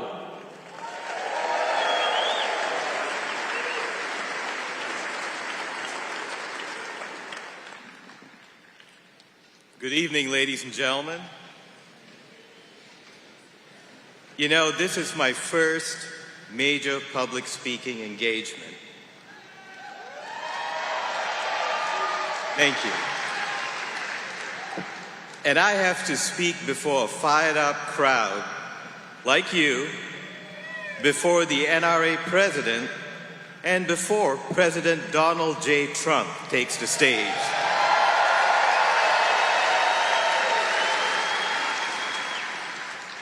That's a pretty hard assignment, but could be worse.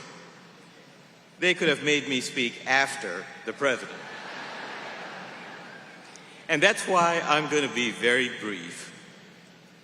And I would be making a very serious mistake if I didn't take this opportunity to thank all of you. About 12 years ago, this community stood on principle. And in standing on principle, this community helped save this great show and this great community. The Harrisburg economy was in peril when the then organizers of the show bowed down to political pressure and abandoned it. The NRA stepped in, began negotiations, and 2 years later, the Great American Outdoor Show was born. Thanks to all of you.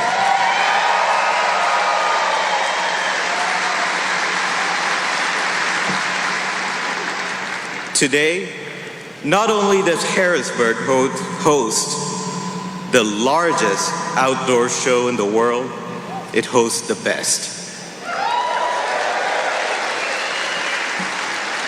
Local government, and this includes the 1 year where we didn't have a show, estimates that we've pumped in together more than $700 million into the local economy. And let me tell you one thing, the NRA is not going to stop until we hit $1 billion and then some.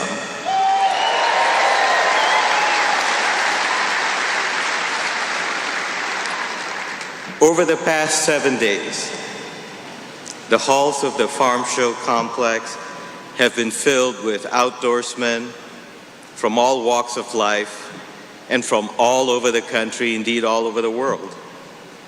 Just regular folks like us who cherish our outdoor heritage and support the principles that this great country was founded upon.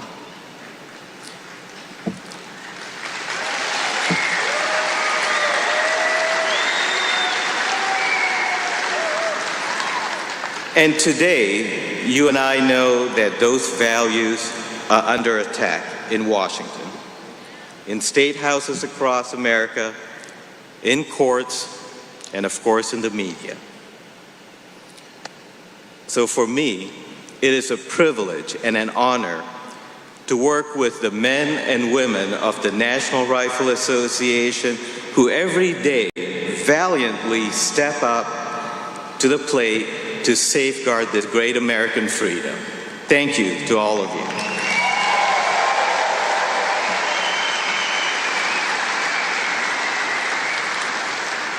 And our thanks to you does not stop over there, because it is because of people like you, the NRA members in Pennsylvania, you helped elect President Trump nearly 8 years ago.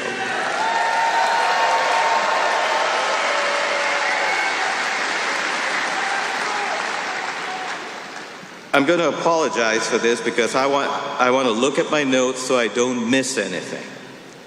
As president, Donald Trump expanded hunting opportunities. He supported efforts to open millions of acres of federal land to public access and reversing bans. You know, remember the silly bans on traditional ammunition? He reversed that. That's a great point. He helped prevent federal infringements on state wildlife management practices. It was President Trump who repealed executive orders put in place by the Obama administration that would have banned, booing is right, that would have banned firearm possession for millions of law-abiding Social Security recipients. And we will never forget this. On NRA stage at our annual meeting in 2019, President Trump withdrew the United States from the UN Global Gun Control Scheme,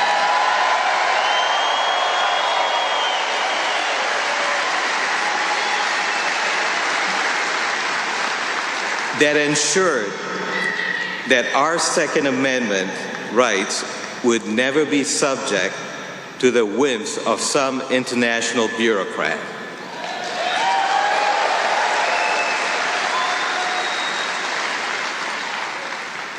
I'm closing, don't worry. 2024 will be a decisive year in our fight to protect our rights. It will be up to all of us to ensure that we have the leaders who support freedom, leaders like your fellow NRA member, President Donald J. Trump. Thank you all for being here today. God bless you. God bless America. Thank you.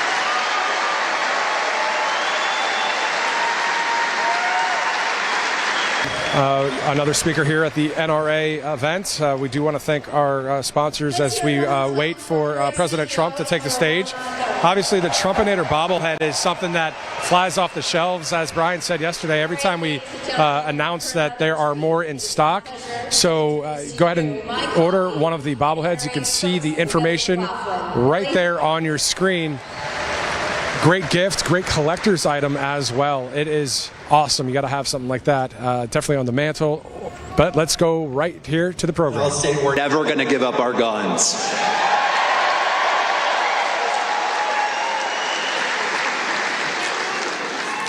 So I wanted to welcome all of you to the NRA Great American Outdoor Show. This is real America. If you look to your left and look to your right, look behind you and in front of you, you will see NRA members, you will see patriots, you will see constitutionalists, and you will see everything that makes America great.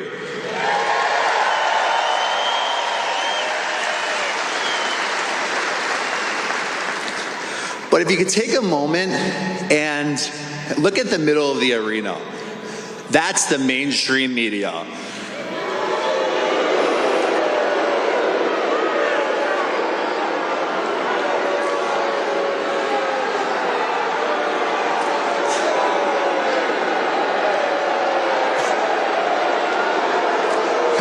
It's kind of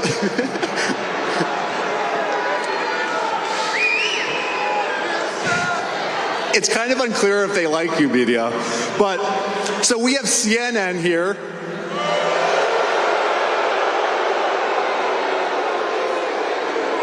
We have MSNBC.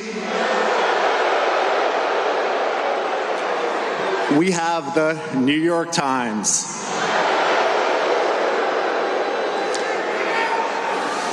Exactly. And can I say, you guys are a badass crowd.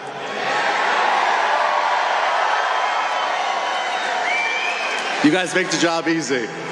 So gun-hating politicians and their promoters in the anti-gun media hate everything we stand for. They hate how we choose to defend ourselves, our families, and our loved ones, and they hate everything that makes America great.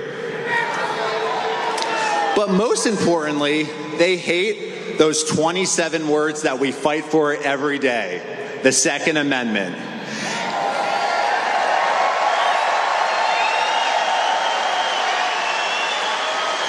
A well-regulated militia being necessary to the security of a free state, the right of the people to keep and bear arms shall not be infringed. Shall not be infringed. Say it with me. Shall not be infringed. Shall not be infringed. Shall not be infringed. Shall not be infringed. Louder so the media hears it.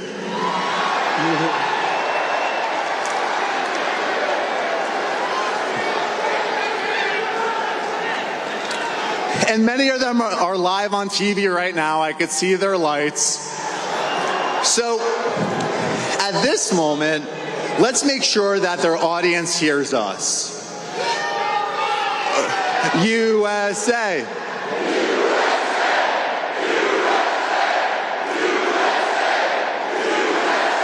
Louder.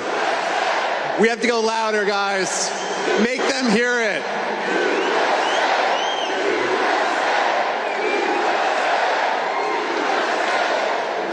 Awesome. Guys, but the fact is, every year over 1 million law-abiding men and women like you and me, patriots, law-abiding citizens, use firearms to defend themselves, their families, and their communities. And the anti-gun media refuses to cover it.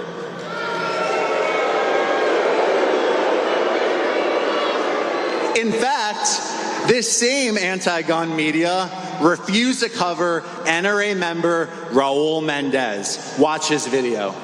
I'd rather look like this than be lying dead next to my family.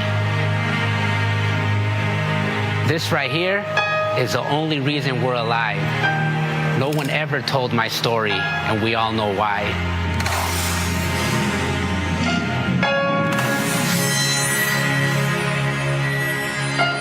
My name is Raul, and on July 3rd this year, we were celebrating our freedom at a friend's house when the unthinkable happened. A neighbor we never met came in uninvited and started shooting at all of us right out of the blue.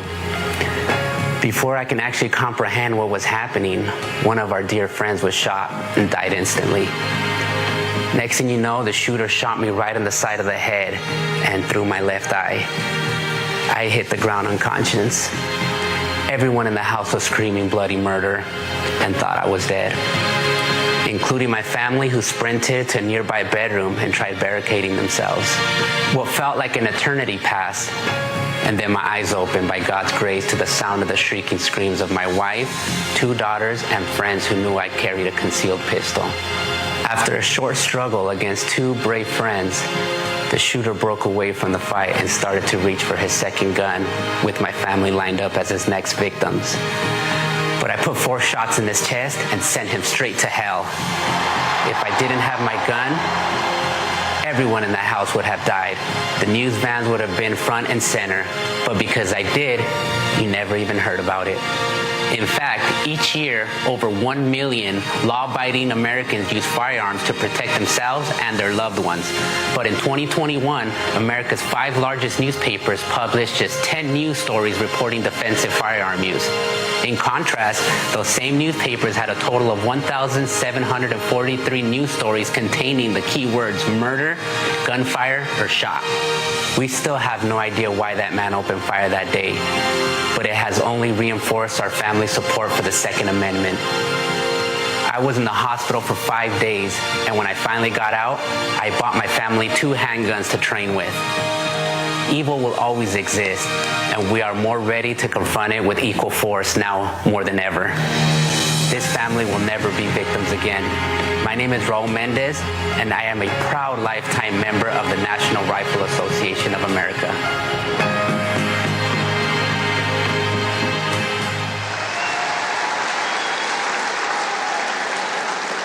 So Raul Mendez, NRA member just like you guys, he embodies everything that makes NRA great. 1 year after this horrific event where he defended his family, he became an NRA instructor, and now he's training other people around the country to defend themselves and their loved ones.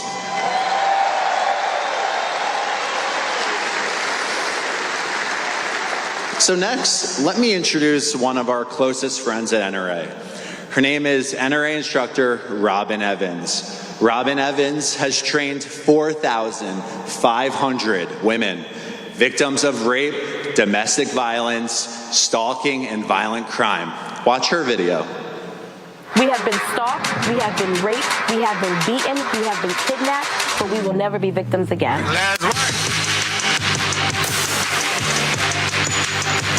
Welcome to Chicks with Triggers. I am Robin, your instructor for today. What Chicks with Triggers is a safe space. This is a safe space for women. I have trained over 4,500 people. We're about uplifting women. We are about encouraging women. We're about empowering women. There was no safe space where women could go and talk to other women who have been in similar situations. I was involved in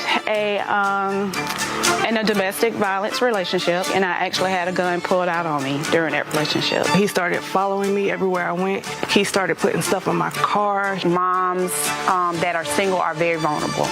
We're preyed upon. They're always going to be able to have access to get their hands on a gun. It's either going to be you or them. And at the end of the day, you want to be standing there alive. How would you feel if it was your wife, your daughter, your mother getting stalked, abused. Would you want them to be stripped of guns? Ban assault weapons now. Every single person that's talking about taking away our guns, they plan on keeping theirs. You control your outcome. We are faster than 911. I am my first responder. Because of Robin, I have been more comfortable in handling and shooting the gun and also learning the gun laws. Any threat that comes our way now, I feel like with my gun, I can handle it. If I needed it, I feel more comfortable pulling it. I am a mother of a 5-year-old daughter, and we will never be victims. Yes, it's cool if you have it in your car. Yes, it's cool if you have it in your holster on you, but do you know how to actually use it? I think the more prepared you are, then you can kick some ass. Now I know you're going down. Like every single time there's a video out about black women learning guns or Asian women learning guns or Latino women learning guns, it's always saying, well, why does that matter? It matters because we weren't here before. This was a demographic that wasn't here before. The NRA is single-handedly the biggest and strongest organization, especially for gun rights in this country. And I think without them, we would be absolutely screwed. For anyone trying to take away our Second Amendment right, I say, come and take it. Give it up for Robin Evans.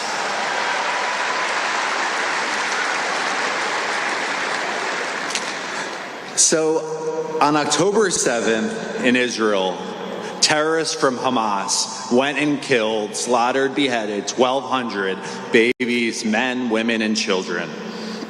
And what happened here in America? Crazed leftists took to the streets and anti-Semitism increased drastically. We have an NRA instructor, his name is Rabbi Yossi Alfort. He took action, and he jumped into action and protected his community and trained them. Watch his video.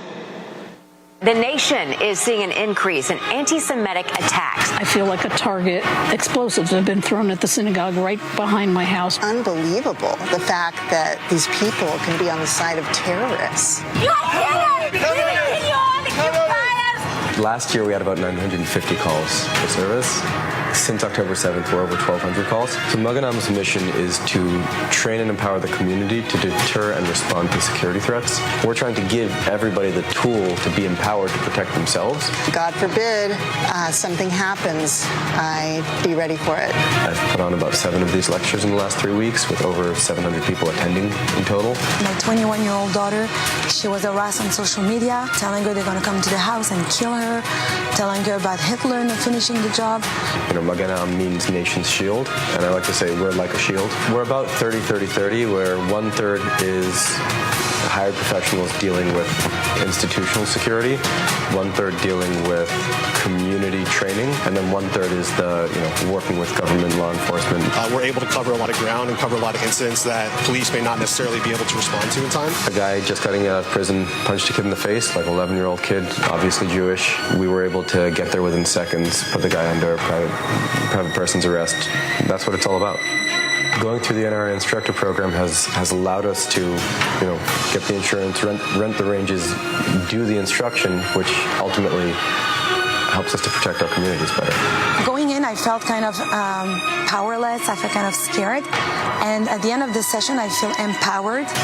I feel stronger, and I feel I can better defend my family and myself. It was fun. It was a great experience. It really was. Thank you, Rabbi Yossi, for providing this format. We're ready to protect ourselves and do what needs to be done.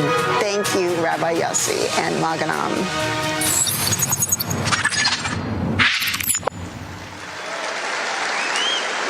So guys, that's what it's all about. But let's take a moment to thank all of you. Recognize yourself, because you're here today, you're defending freedom, you're with the NRA, and we will never let Joe Biden take our guns.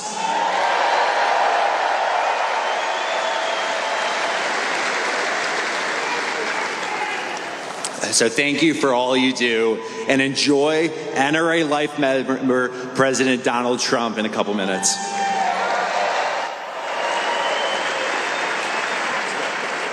We go here at the NRA Presidential Forum. This live coverage is brought to you by 1775 Coffee Company. Crafted with passion and precision, 1775's beans are exclusively sourced from the finest high-altitude coffee farms of Bolivia. And I'm sure they'll be okay with letting us listen to the chants right now of "Let's Go Brandon" that just subsided right there. 1775 Coffee Company's farm to cup journey ensures the highest quality from bean to cup. So say goodbye to burnt coffee beans and the program so far. Start your morning with the smoothest coffee on the market, roasted to exacting standards. Outdoor show hosted by the NRA. Do you have a chance to see the president and potentially win a free fire or some guns? Who wants a free suppressor or some guns? Obviously, the MCs warming up the crowd as we await President Trump here, scheduled for 6 o'clock here in Harrisburg, Pennsylvania. But we do want to thank our friends at Free Trump Book. Stop the indoctrination. Get a free Trump book with President Trump leading the Republican candidates for 2024 by a wide margin. His chances of becoming president again are looking good. Now is a good time to make sure kids learn about his achievements as president, as well as his vision for America and his plans to make America great again. But one thing you can count on is that public schools won't be teaching kids anything positive about Donald Trump. So you see that information right there on your screen. We thank our sponsor there, the Free Trump Book.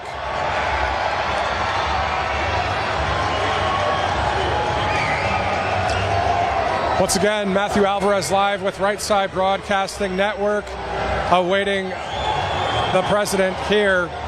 Now, it was interesting, the NRA spokesperson was up there and he read off the great Second Amendment. At the end of the day, the amendments of the Constitution, the Bill of Rights, from the First Amendment with freedom of speech, freedom of religion, right? It's the freedom of the press. And of course, the Second Amendment, a well-regulated militia being necessary to the security of a free state, the right of the people to keep and bear arms shall not be infringed. This is in the law of the land. I had these in my notes as well. It says it's clear that the law of the land, the law of the United States of America, states, quote, shall not be infringed. That makes me think of two items from President Trump's Agenda 47. One, he will protect the Second Amendment right, and also it reminds me of President Trump's foreign policy of peace through strength. At the end of the day, we're looking for peace throughout the United States of America. We're looking for peace throughout the globe. But at the end of the day, also, the Second Amendment is there for protection, and also through what it says, having the right to keep and bear arms shall not be infringed. So the Constitution of the United States, something you won't hear a lot about from the left-wing lamestream media. They won't talk about God and faith and our country. They won't talk about freedom. They won't talk about how great the president of El Salvador is. They won't talk about how great the Argentinian president is. They won't talk about Viktor Orban. They won't talk about Donald Trump. The only thing they'll talk about, if you look on mainstream media, is some ridiculous comments from the left that are all based in lies and falsehoods. We already know this, right? So it's wonderful, though, to understand that the more we speak truth and light into darkness, it will flee. But also, the more aware you become, the more you win the information war over your minds and the hearts of the people. That's what this is about. It's all about public opinion and the public court of opinion. So, knowing that there is truth within Right Side Broadcasting Network, if you look at Right Side, several 100,000 followers, more than 500,000 just on Truth Social alone, and growing by leaps and bounds. It's one agency out of so many people across this land and around the world that absolutely love one word. It's a word that people are gathering here in Harrisburg, Pennsylvania for. It's a word that people gather at their houses of worship, at church throughout America. It is where the Spirit of the Lord is, there is liberty. There is freedom. This is why this place is crowded. This is why tomorrow, when Brian Glenn and Vanessa Broussard are live in South Carolina for a Get Out the Vote rally for President Trump, it's going to be why that place is packed. Any stadium across America, any arena, any small venue, medium-sized venue, large venue, will be crowded with people of all walks of life for the cause of freedom. That's what we're up against this year. We know that 2024 is the year for freedom. So, I'm Matthew Alvarez, live in Harrisburg, Pennsylvania. Thank you so much for watching here on Right Side Broadcasting Network. On the other side of this commercial break will be the greatest president in our lifetime, at least my lifetime, Donald J. Trump. We'll be right back here in Harrisburg. Welcome to the Right Side Broadcasting Network. We're not like the other media outlets out there that cut and edit what other people say. In 2015, we were created by our founder, Joe Seals, to cover President Donald J. Trump's speeches and rallies, to which we continue to do to this day. We've also covered important conservative events like CPAC, TPUSA, March for Life, and many other important events and hearings around the country. We were made for people like you, everyday Americans who are tired of the mainstream media, who are tired of being lied to, manipulated, and fed an agenda. Our goal here at Right Side Broadcasting is to allow you to see the truth, giving our correspondents and commentators a wide latitude to speak their minds. You won't find anything like this in the mainstream media. Your support through your donations, locals, and supporting our advertisers allows us to continue to cover important events around the country each and every day. So, from us here at Right Side Broadcasting, thank you for supporting us and the right side of history. Hello, I'm Mike Lindell, and I'm here to tell you about my new product from MyPillow, towels that actually work. Watch this absorbency test. Here's another towel that we randomly went out and bought. Here's one of my towels with the nice design. I don't know if you can see this, but you could line a swimming pool with this. I mean, this is crazy. Get rid of it. Towels that actually work. What a concept. I'm interrupting this commercial to let you know you can get our 6-piece My Towels, regular $69.98, now only $29.98. Or you can save 25% on our brand new kitchen towels, made with the same technology as our famous My Towels. Also, we have bath sheets, bath towels, washcloths, hand towels, and so much more. And the best part, with your promo code, your entire order ships absolutely free. So go to mypillow.com or call the number on your screen. Use that promo code to get deep discounts on all My Towels. And for a limited time, your order ships absolutely free. Parents and grandparents, the 2024 Kids Guide to President Trump is here, and it's free. As a bonus, your child gets a free issue of Everbright Kids Magazine and Activity Book, and a free video lesson. Order now at freetrumpbook.com. That's freetrumpbook.com. What's up, guys? My name is Jaden Hurd, and I have a Christian show called Let It Be Heard, where we analyze culture and current events from a biblical perspective. I highly recommend you guys check us out. We now have episodes every Monday, Wednesday, and Friday. And basically, what happens is we react to videos, we have talking points, we have on guests, and it's very exciting. Come check us out on Rumble on the RSBN channel. God bless you guys.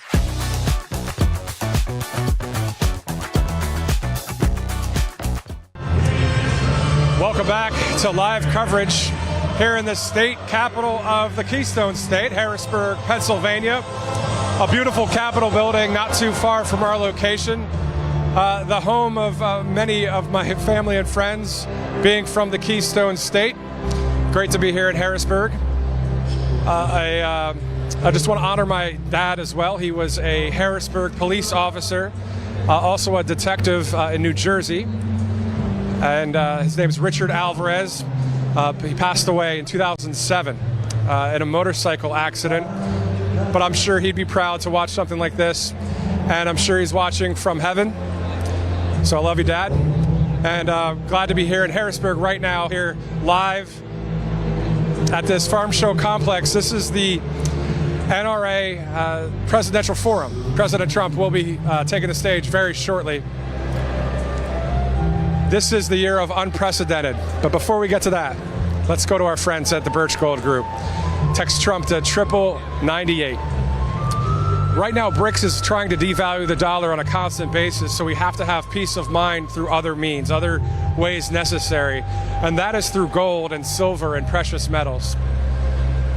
All you have to do is text Trump to 9998 and get some peace of mind through a group like Birch Gold. And obviously, Birch Gold is a great group because they are siding with conservative patriots, those that are founded on the Judeo-Christian principles of this land and not ashamed of it.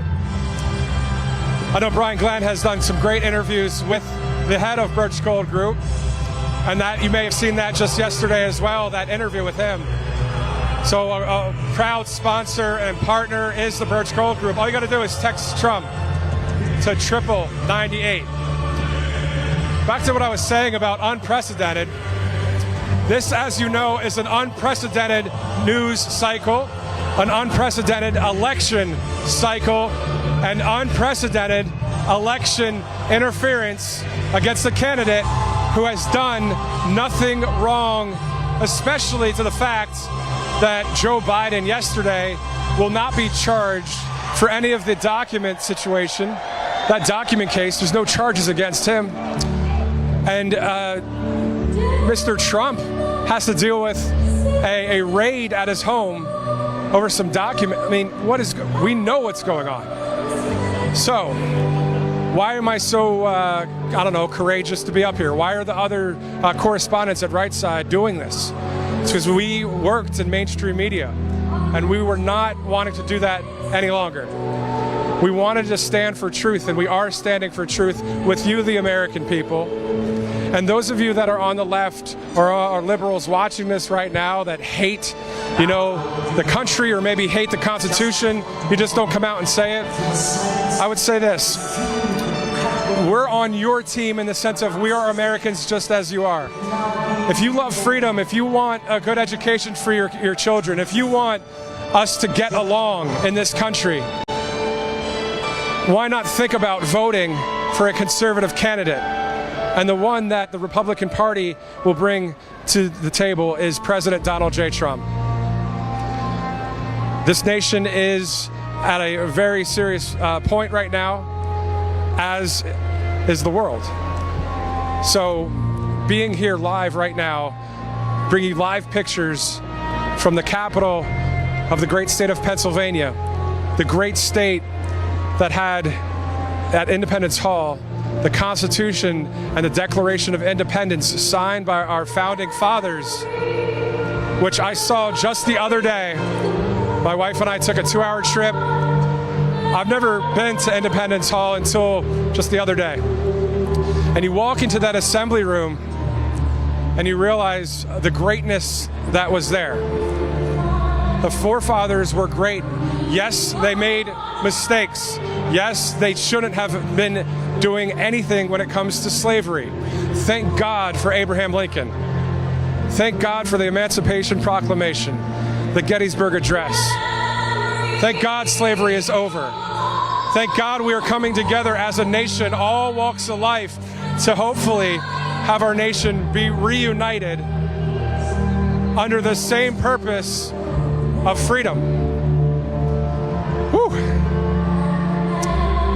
Let's take a live look right now here in Harrisburg, PA, right now, as there are thousands of people, at least 10,000 people in this great farm show arena. Everybody kind of quiet right now, standing on their feet, awaiting President Trump to take the stage. Thank you so much for watching Right Side Broadcasting Network. Thank you so much for tuning in yesterday as Brian Glenn and Vanessa Broussard were live in the Silver State in Nevada, bringing you live coverage throughout the morning after the Supreme Court was talking about the Colorado ballot situation, bringing you live coverage from outside of Mar-a-Lago with President Trump taking on questions from mainly the left-wing media. And also live last night in Las Vegas for the Team Trump watch party, where, if you remember, those of you faithful Right Side Broadcasting Network viewers, those of you on the East Coast, around 12:30 in the morning, I remember seeing President Trump was speaking. So 9:30 on the West Coast, but yet another victory speech. He is 4-0 right now. Iowa, New Hampshire, the U.S. Virgin Islands, Nevada. Up next, 15 days from the South Carolina primary. Making a quick stop here at the Great American Outdoor Show in Harrisburg, Pennsylvania for the NRA Presidential Forum. And if you were here in person right now, that's the job that I believe is what Right Side Broadcasting Network is all about. We want to bring you the live look, the live feel of the crowd and what it's like to be here, and the full speech of President Trump. You know, as an anchor at a major network, it's called dipping in and out of coverage. You dip into, let's listen to President Trump addressing supporters in Harrisburg, and then they let President Trump talk for about 20 seconds, and then he starts talking about the election, or he starts talking about what the country's facing, or he starts talking about, let's be real, anything that's true. And then the producers are in the ear of the anchor. Oh my gosh, what do? We gotta leave this. Go to something else. And then they dip out of coverage because they don't want to bring you what is really happening, especially because of all the corporations that are most likely left wing, paying their salaries, and they don't want any of that. It's a whole system. So I know I'm preaching the choir again, but hey, that's what's happening, right? But thank God for we the people. Thank God for the good-hearted Americans of this country. Thank God for the good-hearted people across the globe that embrace our Constitution of freedom. I remember talking to some people that are from other countries, from Brazil or Vietnam, recently. When I say recently, I mean within the past year, pretty recently. And they were telling me how grateful they are to be a United States citizen. But they did it the legal way. I understand. I mean, if there might be, there's some good people trying to cross that southern border, but there's many people that are not up to any good at crossing that southern border. It needs to be shut down. We know that. But to those few, I understand that they'd want to be in this country, but you have to go through the legal way of doing it. If you're flying in from Istanbul or London or Sydney, or in Nairobi, or Dublin, right? If you fly into the United States, you go through the customs office and the customs line at those airports in the international wing of that airport. You have to have some paperwork. You can't just walk in, obviously. So for what's going on down in the southern border, and for Joe Biden to blame Donald Trump and the MAGA Republicans. By the way, Donald Trump and the MAGA Republicans are the majority of the entire country. By far. And there's probably some Democrats that are switching over too. They might not admit it, but they're like, hey, this is getting a little too banana republic for my liking. So at the end of the day, it'd be great to hear President Trump here speak to 10,000 people. And that's not an exaggeration. There are 7,500 people in the outer bowl. And if we could take a look at some of the crowd here in that outer bowl, it's actually filled all the way around the arena, even behind our cameras. So you've got the floor seating. Everybody's standing up. They're quiet. They're watching. And I'm going to stay silent for a second as well and kind of join the crowd here as they await President Trump.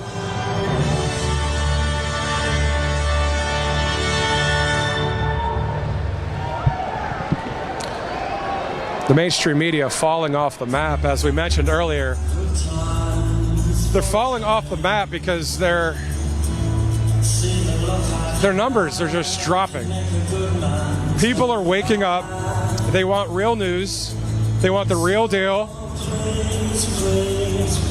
And, this is in part, what's awesome about President Trump? I think that the fact that he created that term fake news,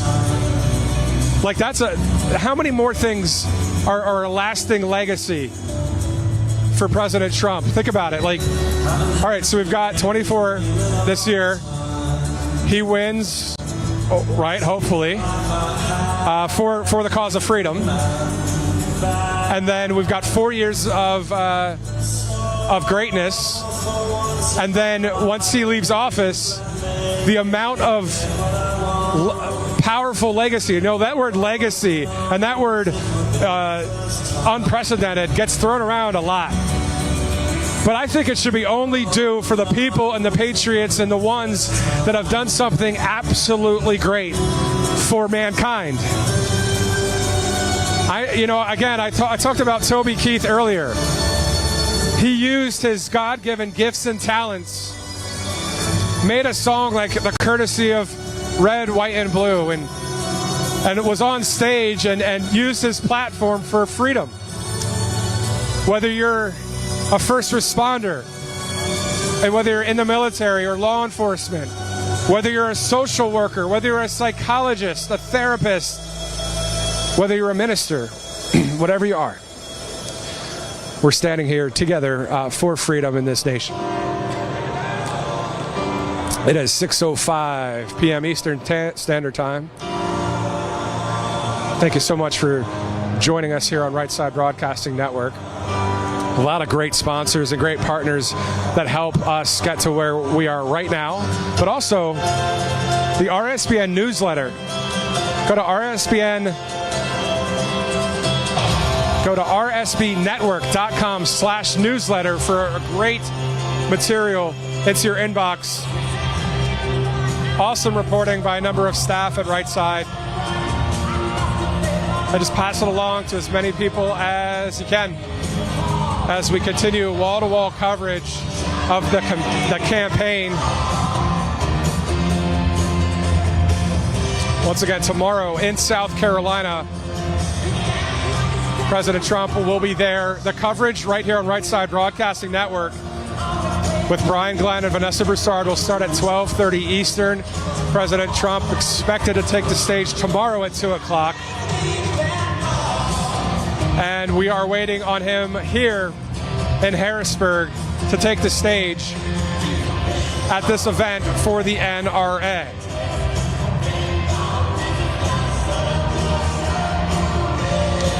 Now, throughout this process of doing everything we can in the most peaceful and patriotic way possible to win an election, from hopefully getting voter ID to having an election for one day. That's why it's called Election Day, right? To joining forces and to making people as aware as possible in this information war. Because, it's interesting in 2024, in this information age, as we kind of go into more of the robotics, AI age, information's getting thrown at us left and right by so many outlets, so many online publications, so many networks, and you're trying to, some of you might be out there and be like, I don't know who to trust. And that's what it's all about. You got to trust who you're hearing from. But at the end of the day, from your innate, God-given awareness, what truth is. I mean, freedom is truth, right? Freedom of the press, freedom of religion, freedom of speech, a good economy, keeping the left wing out of our educational system that's trying to take down our kids, the trans movement trying to push so much onto the kids. As Brian said the other day, if someone is older and wants to make a decision, that's up to them. But the reason why I bring all of this up is there might be a question that sometimes we ask. And the question is, where is God? Where is God in all of this?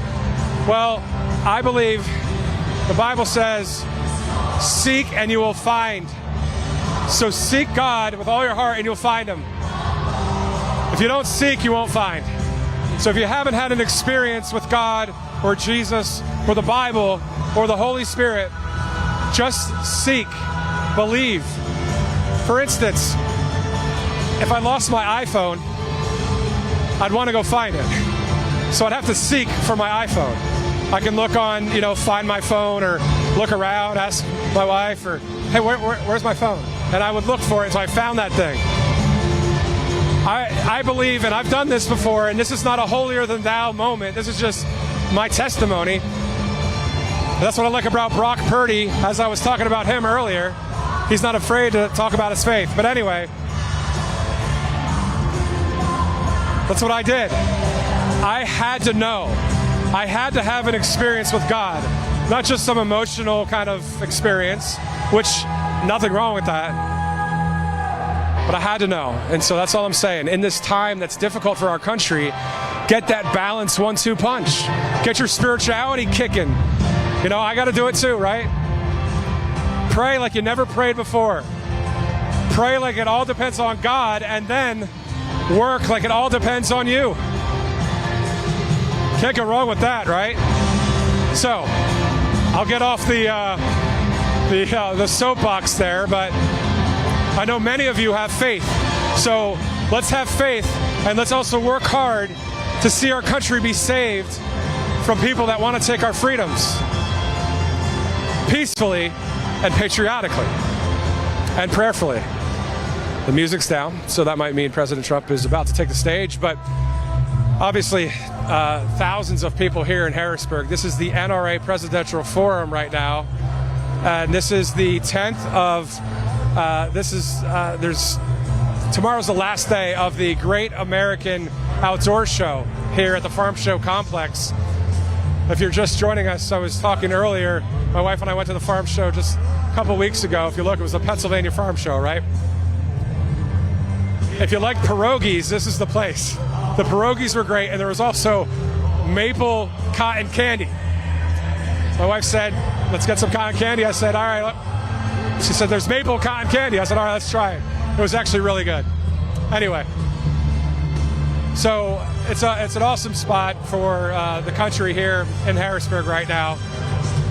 And we're waiting for the president as it's 6:11 p.m. here on a Friday night. Gorgeous weather outside, February 9th, about 60 degrees here. President Trump once again leading in the polls by a wide margin through many states, including the swing states. All of those swing states that you would think were blue in 2020 are actually voting and polling, tracking for the red and for the right, for the movement of America First and the MAGA movement. So, RSBNnetwork.com/donate. If you get a chance, if you want to throw a few bucks in the bin, it helps out with all of the broadcasting and all of the crews and the live coverage and the commentary you get with Brian and Vanessa and Catherine, myself, and others as we are live throughout this country. And also our staff that posts articles on X and on Truth Social. It's awesome to be part of a network that stands for the First Amendment and stands for the entire Constitution. So, thousands of people in this arena right now. I know a number of them, at least 15 of them, from a local newspaper that I know are supporters of conservatism, and a number of other people as well. So it's great to be here in Harrisburg, the capital of Pennsylvania. Let's take a live look at the stage right now. People standing and waiting for the president. Now, you might be wondering, there was live music earlier. There is a live country concert tomorrow. Warren Siders is from this region. He'll be headlining tomorrow live in Harrisburg. So it's been a week of the Great American Outdoor Show. So vendors and exhibits from all over the country are here and have been here all week. So we will see President Trump here momentarily. You can go ahead and send the link if you'd like to your friends and family to watch tonight, because once these songs end and the song plays and President Trump takes the stage, it will be a loud hockey or football style crowd reaction here at this arena. I had no idea that it was going to be this large of the amount of people that are here right now. The outer bowl all the way to the top. Alex, could we take a look all the way to the top of the arena at the last row? If we could get our camera all the way up there to the left a little bit. It's a little bit more lit up there. But you can see people all the way to the top. So those rafter seats, I mean, people are, you can get a reserved seat, or you can be general admission in the sense of, just waiting in line. And these people were in line since 11 this morning, waiting for to get into this arena and get access here. So that's what's great. We get to show you the amount of people right now as President Trump leads in polling, not only in South Carolina, which is 15 days away from that primary, and then leading throughout a lot of polls throughout national polling against Nikki Haley, but also against Joe Biden. Now, I do want to mention something about that real quick. As you're taking a live look at the crowd all the way up there, section 20, 19, 18, and all the way around the arena. We were talking earlier about, or I was talking earlier about this being unprecedented, this election cycle. Well, as many of you know, I believe that Joe Biden, and you probably agree with me, is about to be exit stage left. And the Democrats, I believe, are going to bring in Gavin Newsom or Michelle Obama or somebody on a 2024 Democratic ticket to take on President Trump, and then his vice president pick when he makes that announcement, which I'm sure it's going to be one of the greatest picks for VP happening hopefully soon. We'll see when that happens. But we can hear right now the crowd right now. I'll take a step out of the way just in case we get the president. Some of the social media folks are down by that black curtain. I'm going to stay quiet and let you take a live listen here in Harrisburg, Pennsylvania. We hear you. We hear you. But right now, everybody, he can hear you too.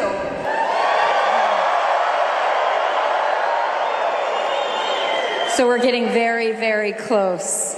But first, it is my honor and privilege to introduce to you the 68th President of the National Rifle Association, Mr. Charles Cotton.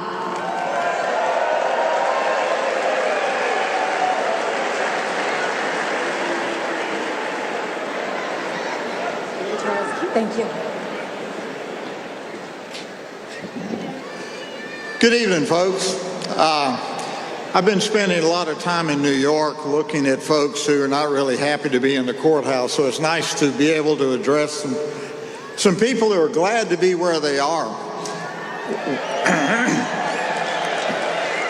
When I was first asked if I would introduce President Trump, I said, well, of course I will. And then it hit me, what exactly can I possibly say about a man who everyone here knows, every bit as well as I do? So, I thought probably the best thing I can do is tell a short story. Now, I've met President Trump a couple of 3 times, I don't know, maybe 4. I've shaken his hands and exchanged pleasantries, but I don't know the man personally. And here's a story that I think just exemplifies who Donald Trump really is. In 2016, at the annual convention, Donald Trump spoke. He came on stage and he whispered to Wayne LaPierre, "I'll never let you folks down." And that statement really rang a bell with me, because although I don't know Donald Trump personally, I do know people who have done business with him. And to a person, the comment was, if Donald Trump ever gives you his word, he will never go back on it.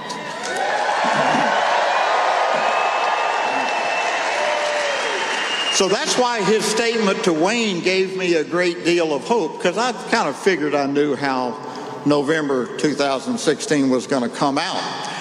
And in keeping with what I've been told about him and what we all know now, we are so much better off from having Donald Trump as our president. On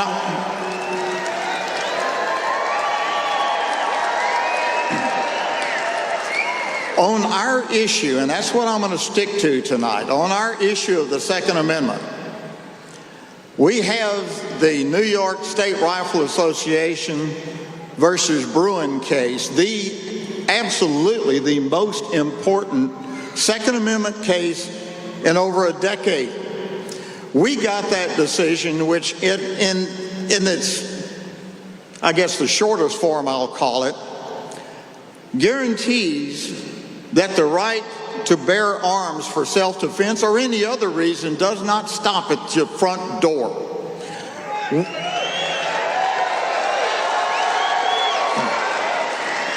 Make no mistake about it, we have that decision and the freedom that comes with it solely because Donald Trump was our president and because he nominated 3 Supreme Court justices that actually believe the Constitution means what it says.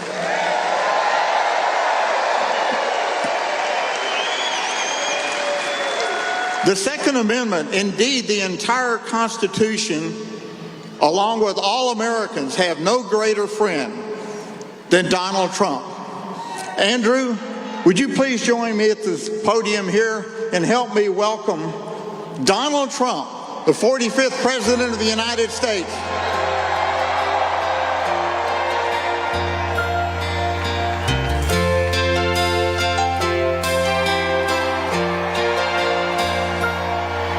If tomorrow all the things were gone, I'd work for all my life, and I had to start again with just my children and my wife.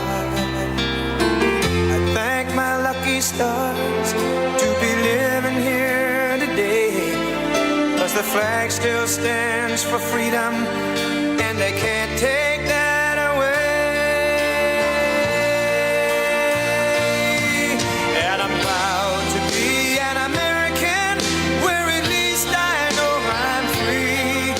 And I won't forget the men who died, who gave that right to me. And I gladly stand up next to you and defend her still today, 'cause there ain't no doubt I love this land. God bless the USA.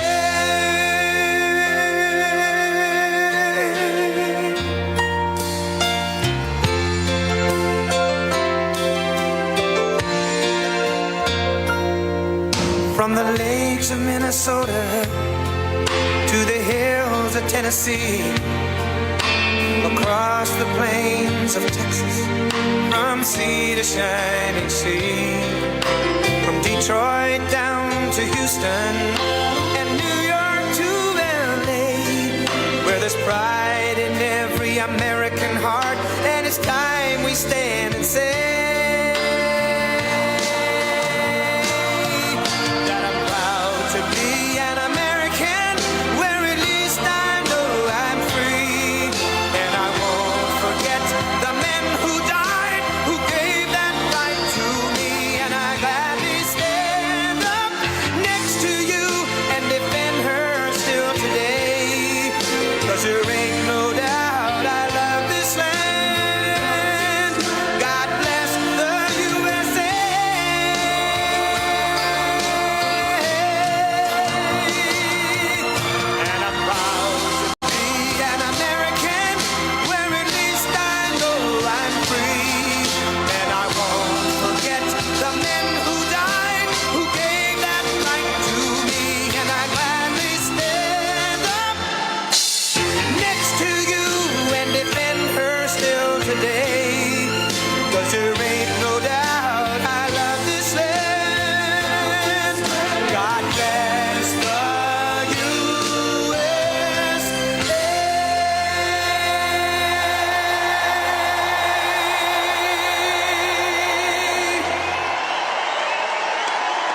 Well, thank you very much, Charles and Andrew. That was beautiful, and we appreciate it. I'm thrilled to be back with the hardworking, God-fearing, true American patriots of the NRA right from the beginning.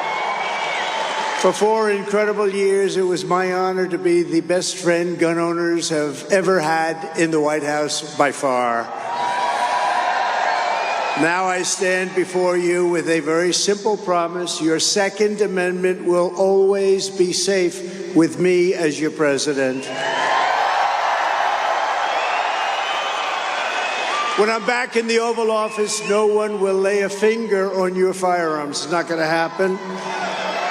And I want to thank some of the great members of Congress that are with us today. We appreciate it. Scott Perry, brave man. Where is Scott? Where is Scott? He's fantastic. Thank you, Scott. Great job. Guy Reschenthaler. Guy Reschenthaler. Where is Guy? He's here. I just saw him. There he is. Thank you, Guy. Fantastic job. A good friend of mine, Dan Muser. Dan. Thank you, Dan. Thank you, Dan, very much. He's great patriots, great people. Lloyd Schmucker. Thank you, Lloyd. Thanks very much. Great job, too. These are very brave people. Also, Ambassador Carla Sands, who's done a fantastic job. And a friend of mine, you wouldn't believe it, I met him when he worked at CNN. Can you believe it? No. He got out. He said, I'm out of here. He said, I'm out of here. And he's an incredible writer, a great intellect. Jeffrey Lord, wherever you may be. Jeffrey, thank you. As many of you know, last night we had a monumental victory in Nevada. It was a big one. We won over 99% of the vote and got more votes than any candidate in the history of the Nevada caucus. Think of that. That's a nice one.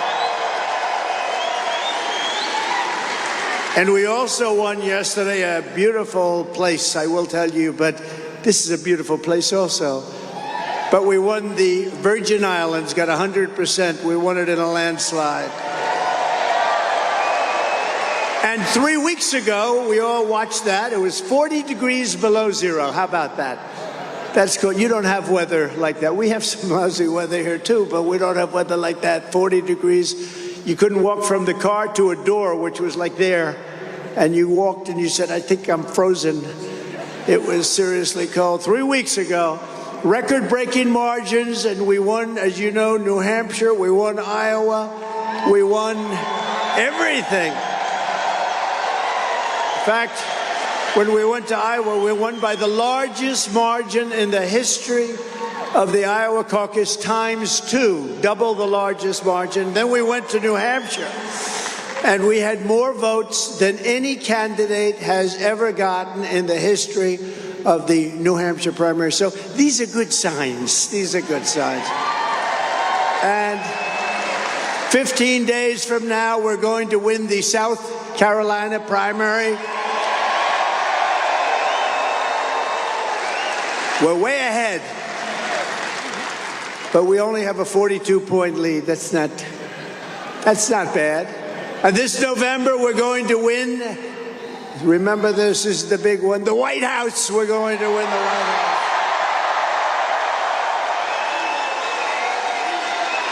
House. Starting with a historic trial right here in the Commonwealth of Pennsylvania. We love Pennsylvania. I went to school in Pennsylvania. I love Pennsylvania. We ran twice. We won Pennsylvania twice. We won it twice. We did much better the second time than we did the first time. It's interesting, isn't it? 4 years ago, I told you what would happen if Joe Biden got into office. I said he would throw open our borders, destroy our middle class, crush American energy. We were energy independent 3 years ago. Now we're asking Venezuela, can we have some of your oil, please? He was going to empower America's enemies, unleash misery throughout your state and throughout our country, bedlam and chaos at home and abroad. The only thing I didn't know is I didn't know how bad it would be. It's even worse. Everyone said I was exaggerating, but sadly, as the now famous saying goes, Trump was right about everything. I was right about Joe Biden. Joe Biden is the worst and most incompetent and most corrupt president in the history of our country.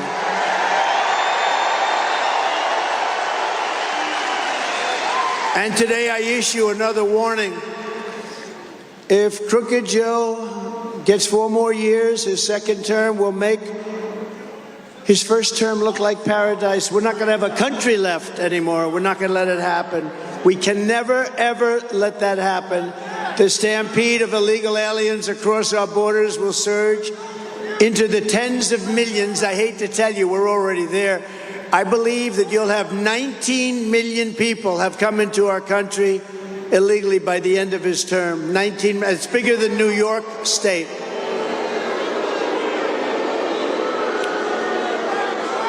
And the people that will benefit the least, the biggest losers in this whole invasion, will be African Americans, Hispanic Americans, Asian Americans, and all unions. Unions will be out of business. I met with the Teamsters the other day, had a good meeting with the Teamsters, and I said, you better get me because we're going to stop, we're going to close up our borders. We had the safest borders in the history of our country, and now we have the worst. Hourly wages will be cut in half if Biden's policies are allowed to continue. Open border, he wants open border. Nobody thought they were real when they say open border. They come in from prisons all over the world, from mental institutions all over the world. They're terrorists. What we're taking into our country by the millions. And we're going to end it on day one. We end it on day one.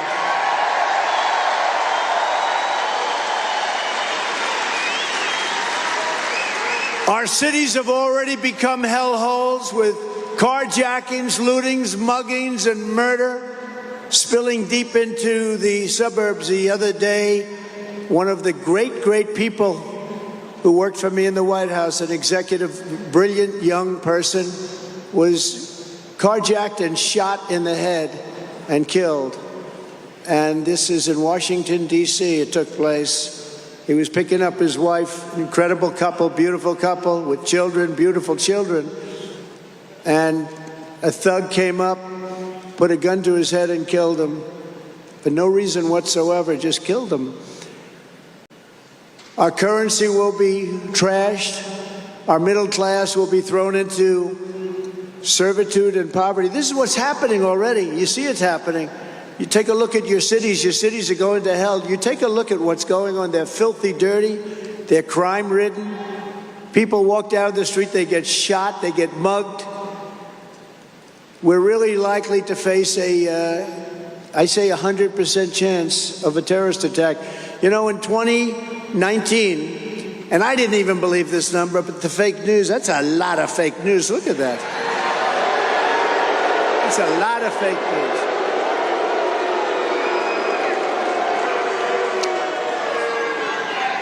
I didn't believe this number, but they had up that in 2019, that's my time, there were no terrorists. You know, we had all sorts of bans. We had it down. We really had it down. Not one terrorist that they have, at least on record, sure it can't be exactly correct, but not one terrorist was reported. Now, if you look at your numbers, more than we've ever taken are pouring into our country from all over the world, from countries that many of you have never even heard of. They're pouring into our country. And an entire generation of young people could very well be decimated by something that could very well happen, World War III, and it'll never happen with me. I can tell you that. It will never happen with me. Never. If you care about your country, if you care about your children, then this November you have to fire. Remember The Apprentice? You're fired. Fired. Some people say that's how I became president. I don't know if that's true or not. That was quite something.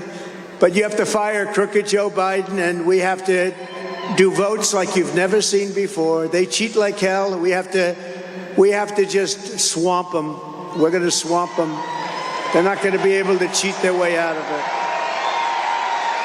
No, think of it. Who can get elected with high interest rates, open borders, food that costs 40, 50, 60% more than it did just a few years ago? Your lifestyles have changed. Who can get elected with this stuff? A woke military. We have a great military. I rebuilt the entire military. And how about Afghanistan, the most embarrassing moment in the history of our country? Which is why Putin probably looked at that. He saw incompetence all over. That was a surrender, I guess. And we had it not in 18 months. We didn't have one person shot or killed in Afghanistan, not one person. And then this guy comes in and he takes the soldiers out first, okay? A child. I could take that beautiful child in the third row. I see a beautiful child, like probably 10 or 11, say, would you move the soldiers out first or last? And he'd look at me and say, I think we'll do it last. They took the soldiers out, and then supposed to take them out last. You take all the equipment, you take all the people. We had 13 incredible soldiers. I've gotten to know their families killed. These are unbelievable young people. The families are unbelievable, actually. They've come over to Bedminster and different places, and we love them. But 13 killed so unnecessarily. We left behind $85 billion worth of equipment. You know, Afghanistan now is one of the largest sellers of military equipment in the world. They're selling our beautiful brand new equipment. We left hundreds of people behind, including others that we could have taken, but we left hundreds of Americans behind. They're still there. And I think when Putin and President Xi of China, when they look at this, all of a sudden, President Xi starts thinking in terms of Taiwan. He's certainly thinking a lot about it. They weren't thinking about it 4 years ago. And Putin was always the apple of his eye, but he would have never done it. He would have never done it. And he went into a place that's so beautiful, and it's not so beautiful anymore. He went into Ukraine, and what's happened there is very horrible, very, very horrible, very sad. These are things would have never happened. The attack on Israel would have never happened, And inflation would have never happened. We have inflation, the worst we've had in 72 years. Inflation would have never happened. Energy caused inflation. We had energy low. He had energy high because of his stupid policies. Perhaps worst of all, even as they turn America into a crime-ridden, gang-infested, terror-filled dumping ground, Joe Biden and his thugs will do everything in their power to confiscate your guns and annihilate your God-given right to self-defense. You have a right to self-defense. You've always had that right. And during my 4 years, nothing happened, and there was great pressure on me having to do with guns. We did nothing. We didn't yield. And once you yield a little bit, that's just the beginning. That's the avalanche begins. 4 more years of Joe Biden means 4 more years of anti-gun communists running the ATF. They're going to run it. They're running it now, just in case you have any questions. But it means hundreds of more radical left judges waging a crusade against law-abiding gun owners. And 4 more years of Joe Biden means a nonstop war on gun makers, dealers, and sellers designed to put the entire industry right out of business. They want to put it out of business. I tell you, the NRA for me has been a great partner. They endorsed me early in 2016, and the relationship's been a great relationship. And I don't know what they're doing in May, but I understand they're having a very big event in May. They better endorse me. That's the only thing I can say. That's actually an endorsement that means something. Well, I'm coming to Dallas in May, I can tell you that. The only thing standing between you and the obliteration of your under siege Second Amendment is me. I'm the only thing. Anybody else, you wouldn't have your guns right now. You know, they started with the ammunition, you know that. They couldn't do the guns with me, so then they started getting rid of the ammunition. People said, I have a gun, I can't get ammunition. We took care of that very quickly. If Joe Biden is reelected, your gun rights will be gone. They'll be totally gone. You know, the sad part of that is the bad guys aren't giving up their guns. The bad guys aren't, but the good people aren't giving up their guns either, because there's never going to be anybody that's going to be asking for your gun. And when I'm reelected, every single Biden attack on gun owners and manufacturers will be terminated my very first week back in office, perhaps my first day.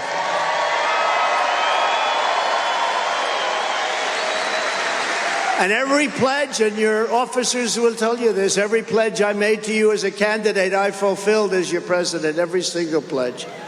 Just as I promised back in 2016, I appointed nearly 300 pro-Constitution judges to interpret the law as written. I faced down vile attacks from the radical left to confirm 3 great Supreme Court justices. They're great justices. And standing before you at the NRA Leadership Forum in 2019, I revoked America's signature from the globalist United Nations Arms Trade Treaty, where basically they take your guns. Sir, they said, you can't do that, sir. All countries are signing that. Well, number one, all countries didn't sign, and most of the countries that signed didn't adhere to it anyway, but we would have. I said, no, we're not doing it. Even the NRA officers were surprised at that one. I stood up for our hunters, fishers, and sportsmen like no one has ever done before, opening up millions and millions of acres of federal land and rolling back Obama's assault on hunting, fishing, trapping, and ammunition. Obama was brutal. Obama was brutal. Biden happened to be along for the ride. I think maybe that's still happening, isn't it, huh? You know, whenever I say, you're President Barack Hussein Obama, they say, oh, he doesn't know who the president is. No. It's bad to be sarcastic with this group. When I do an imitation of him not being able to find the stairs, see how many stairs? We've got about 5 of them. I do an imitation, I go home, my wife said, darling, our great first lady, by the way, we have a great first lady.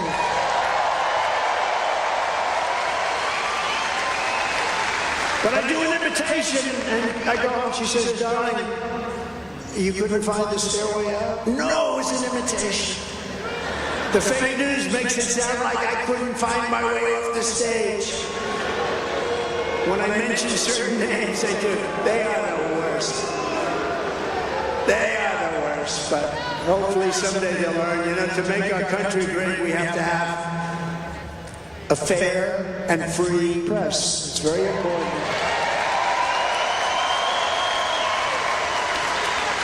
We need that.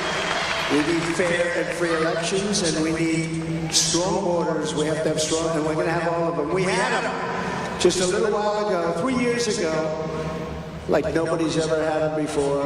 When the radical left Democrats tried to use COVID to shut down gun sales during the China virus pandemic, I proudly designated gun and ammunition dealers as critical infrastructure. Did you know I did that? Does everybody know I did that? Do you know the heat? Do you know the heat I took? Does anybody know the heat? I said gun dealers are critical infrastructure. That's an interesting one. But it worked. We kept those places open. I think maybe more than anybody in the world, gun dealers, they do like Donald Trump. They're in business. No, they want to shut them down. They used COVID. They tried to use COVID to shut them down. My administration also petitioned the Supreme Court to overturn New York City's unconstitutional ban on transporting handguns outside of the home. You have people walking on the streets with handguns that want to do bad things, and you have to keep your handgun at home. And to people that don't understand the industry and the gun world, they might think that sounds tough. It's not tough. It's really a survival. It's really, we have 700 million guns out there, and not all of them are had by very innocent people.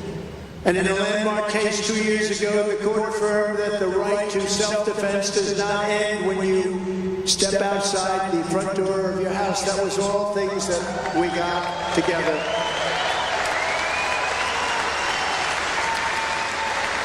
But under crooked Joe Biden, your Second Amendment is again under siege. You know that. Biden has implemented a vicious zero-tolerance policy. Do you know what that is? It's not good. That revokes the license of independent firearms dealers if they make a single minor error, little tiny error, they're out of business. He imposed the so-called pistol brace rule, which orders law-abiding citizens to register or surrender guns with certain equipment. You know that. Many of you are forced to do it. I don't know. Is everybody doing it as per their demand? Who in this group has done it? There's a hand way back there. By the way, this is a hell of a big building and it's packed. This is a big building.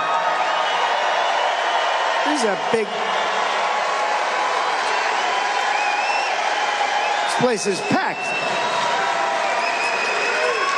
A lot of people outside, too, trying to get in. Arena, big arena. And now Biden is trying to ban all private gun transfers in the United States with the stroke of a pen. Let's ban them all. Under a Trump administration, all of those Biden disasters get ripped up and torn out. My first week, but maybe my first day in office, okay? Maybe my first. You know, on Inauguration Day, did you ever see, you have the beautiful stairs of the Capitol behind you. You're speaking in front of thousands and thousands of people, millions of people watching. But on the way out, you walk up a massive, like this, a massive flight of stairs. And I'm thinking about, you know, I said a few times, I said, I'm going to do my first thing in the Oval Office. Well, the Oval Office is sort of far away. You have to walk up the stairs, and then you have to walk quite a distance, and then you have to go downstairs, around corners. It takes you a long time. I'm thinking about doing this. If we win, a lot of people say when. No, you can never say when. You know what? You always have to say if. We have to work hard to win. I don't like to jinx anything. I say if we win, we gotta win. You gotta win. But if we win, or we could maybe make a minor change. We'll call it if and when. If and when we win. I'm thinking about putting a desk somewhere on those stairs up. I'm gonna have a desk. And I'm going to have a lot of papers in those desks, and a lot of them are going to have to do with you and what you love and what you respect. And we're going to knock out everything maybe before I get to the Oval Office.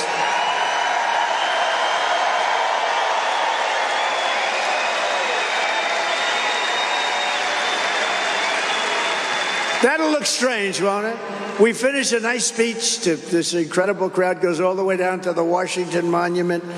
We had some crowd, I'll tell you.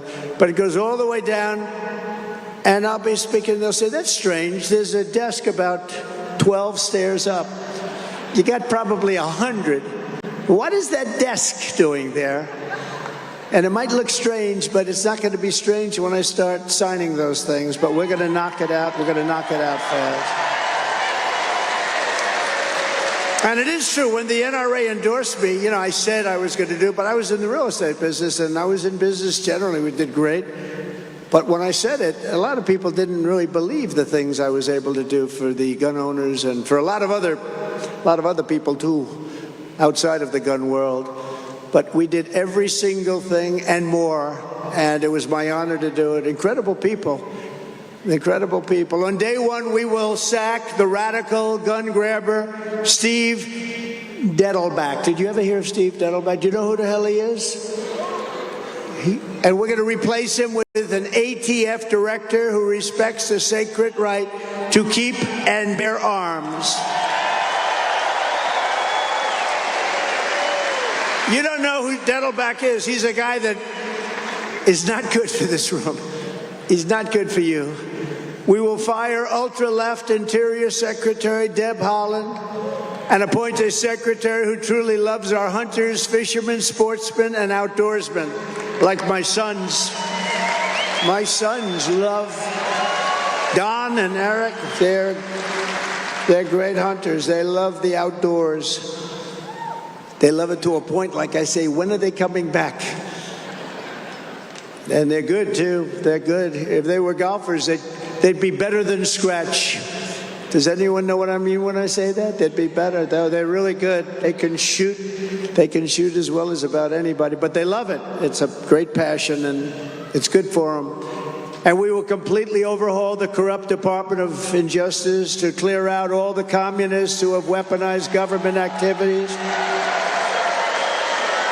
and gone against conservatives and gun owners, and we will replace them with relentless crime fighters on a mission to put dangerous criminals behind bars. If you're a violent criminal today, if you kill people, if you slaughter people, if you mug people, nothing happens. But if you're a religious person of a certain faith, you get persecuted. And I don't know what's going on with Catholics, but Catholics are being treated very badly. I don't know if you know that, but they're being treated very, very badly. What the hell is going on with Catholics? And yet, we got 88% of the evangelical vote, but we only got 50% of the Catholic vote. We should get 110% of the Catholic vote, what they're doing to Catholics.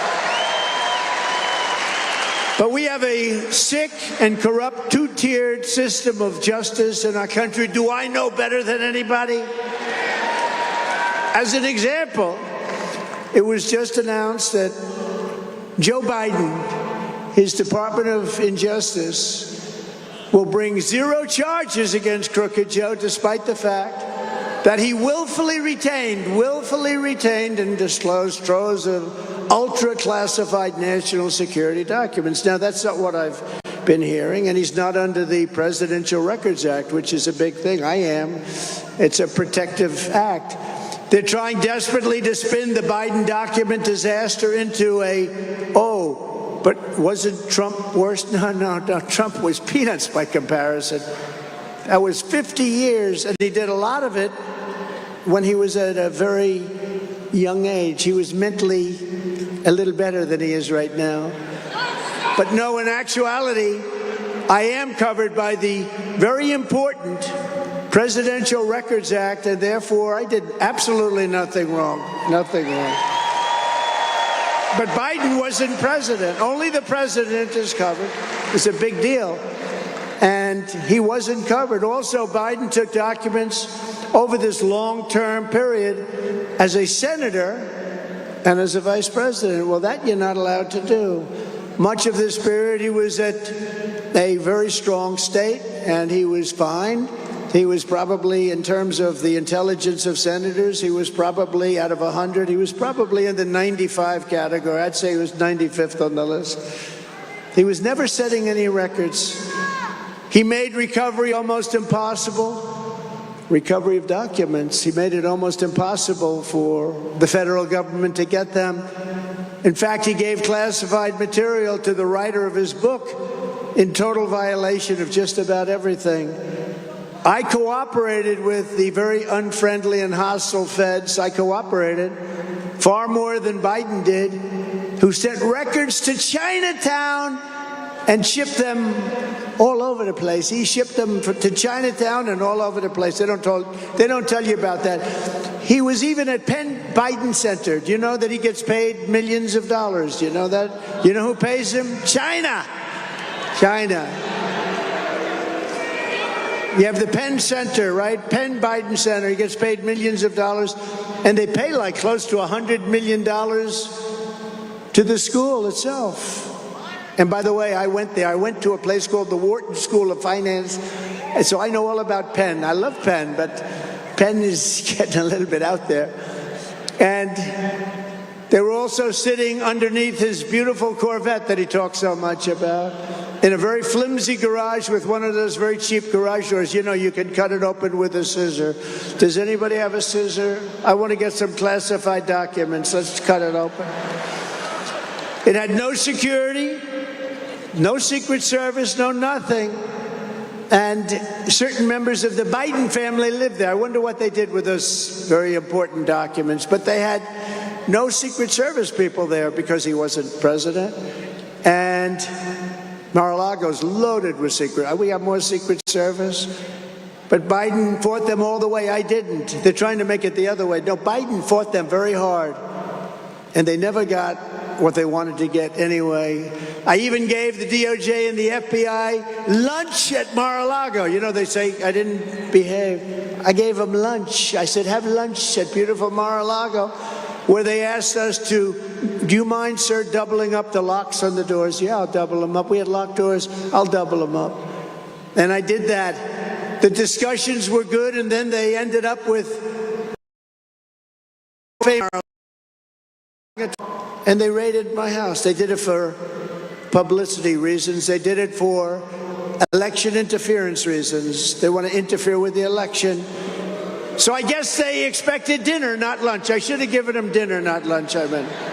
If Biden is not going to be charged, he said, that's up to them. You know, look, if he's not going to be charged, that's up to them. But then I should not be charged.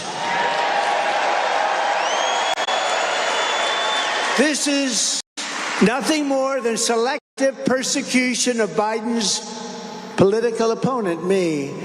And I don't know that it's Biden, because I don't think he knows he's alive. But it's vicious and very smart people that surround the Resolute desk. You know what the Resolute desk is? The most beautiful desk.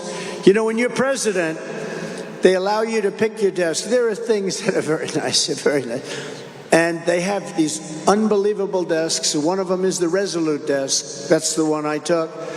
And it had a tremendous history of presidents behind it. And he has the same desk.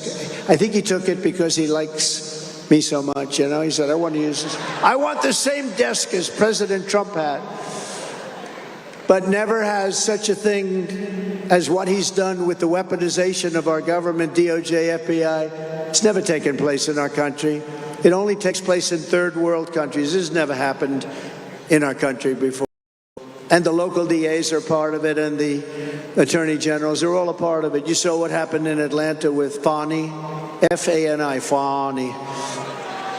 How do you pronounce F-A-N-I, Fani?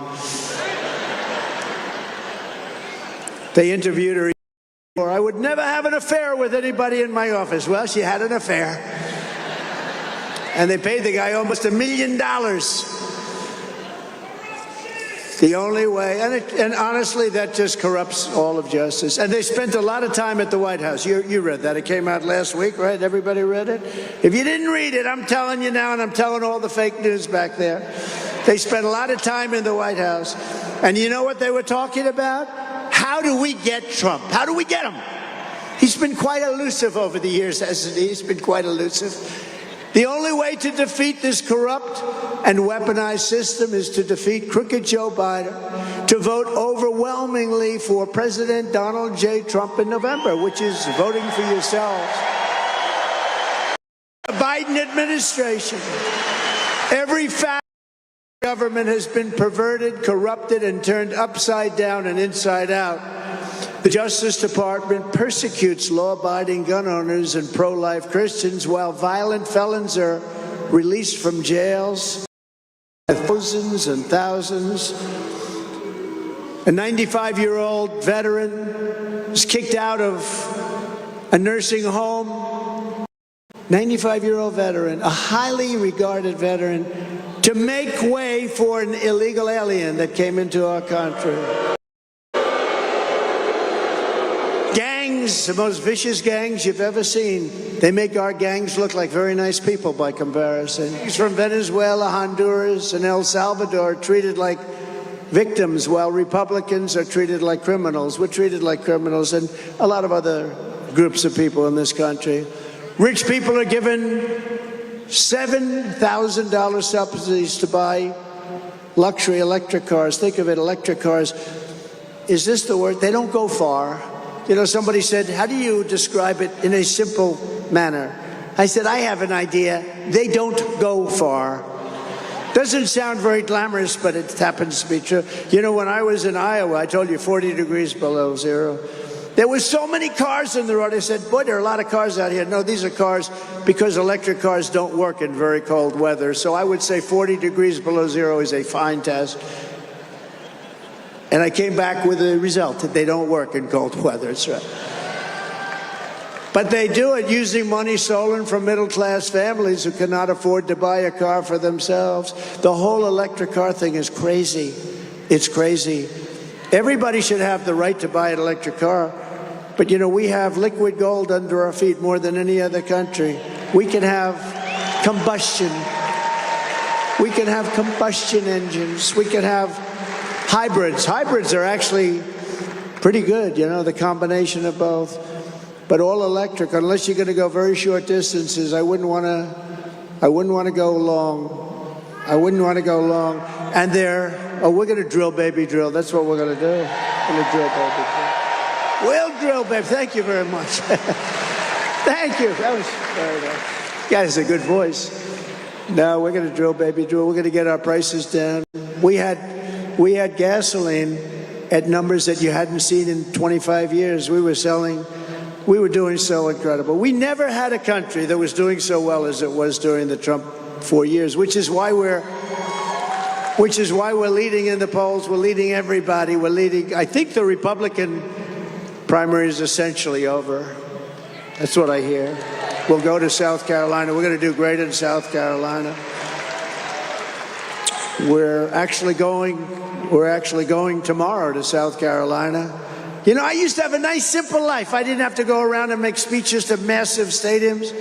And if you say one word, a little bit mispronunciation, you end up front page. What's wrong with him? You make 9 speeches. I have a guy I'm competing against he hasn't spoken in months. And when he does, it's not pretty, is it? Not pretty. Not pretty. And I got to know President Xi of China and Putin of Russia. Got to know a lot of the leaders. They're tough cookies and smart.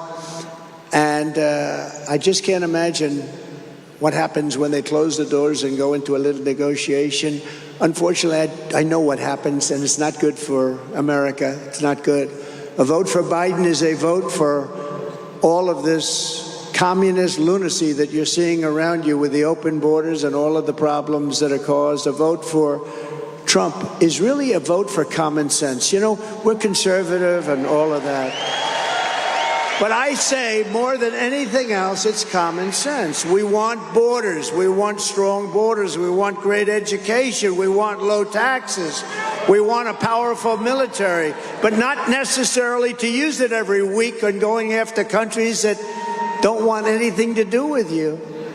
The day I'm inaugurated is the day that law and order, sanity and justice will return back to the United States of America. On day 1, we will seal the border and stop the invasion of America. We're being invaded just like it's a military invasion. There's no difference. You know, we are losing, in my opinion, 350,000 people a year to fentanyl. There's no war, for the most part, where you're going to lose that many soldiers, where you're going to lose that many people. We're losing 350,000, I believe. They always say it's 100, 125. It's not. It's much more. It's getting worse, too. We had a very strong border. It was very hard for them to get things through our border, and now they just walk through, nobody checks. We spend a lot of money on equipment. I said, get me the best equipment. But do you know the best thing for detecting drugs is a certain type of German Shepherd? Do you know that? They are unbelievable.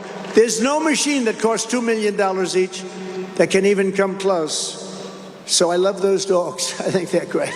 You can't get away with it. I mean, they put them in their cylinders of a gas car. They don't have cylinders in the electric cars too much. But they put them in hubcaps. They put them in places.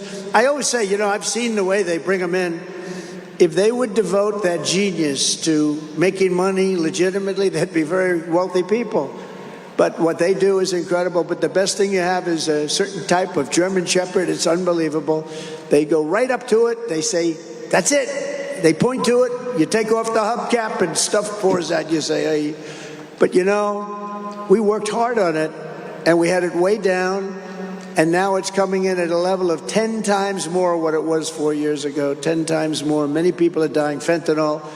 And I had to deal with President Xi that he was going to give the maximum penalty for sending fentanyl to the United States. I had that deal because he understood tariffs. I charged him massive hundreds of millions of dollars China paid to the United States. Not one president ever, not one president got 10 cents for China.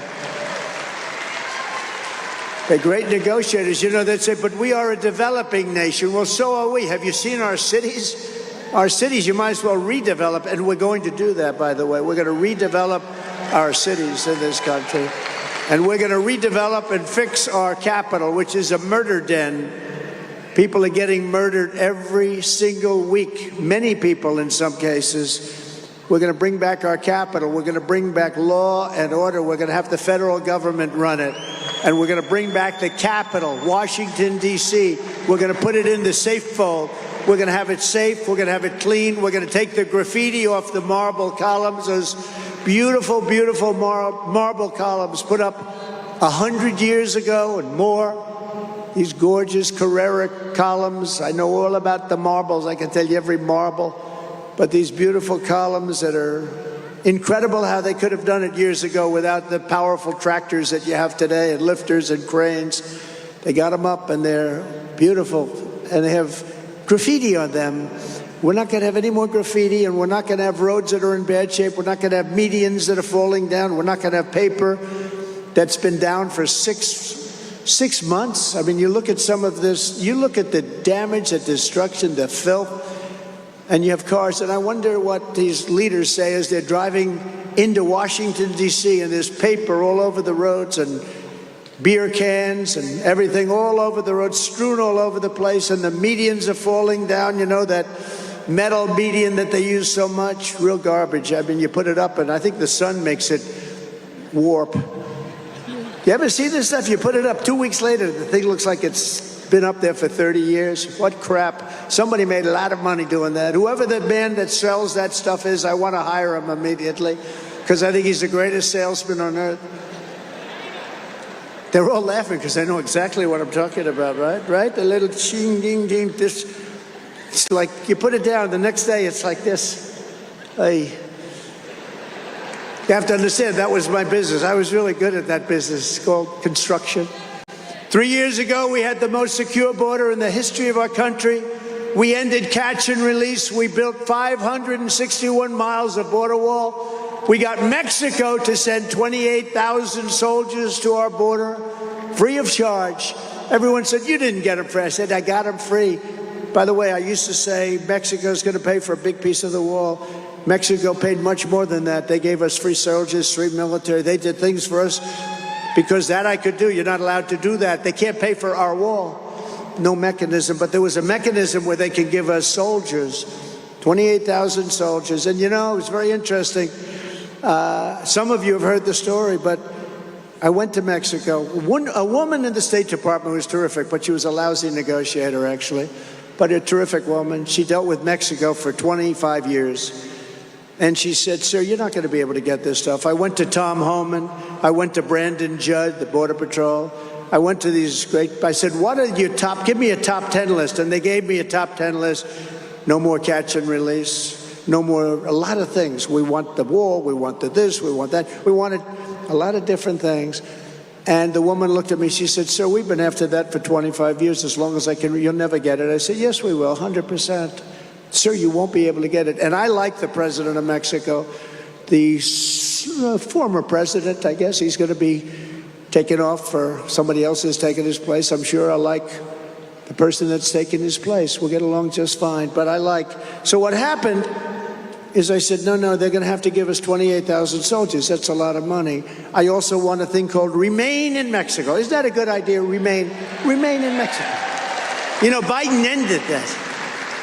When he ended Remain in Mexico, and I built all of these hundreds of miles of wall, in 3 weeks we could have thrown up another 200 miles of wall. 3 weeks. And that's when I realized they want open borders because they didn't want it.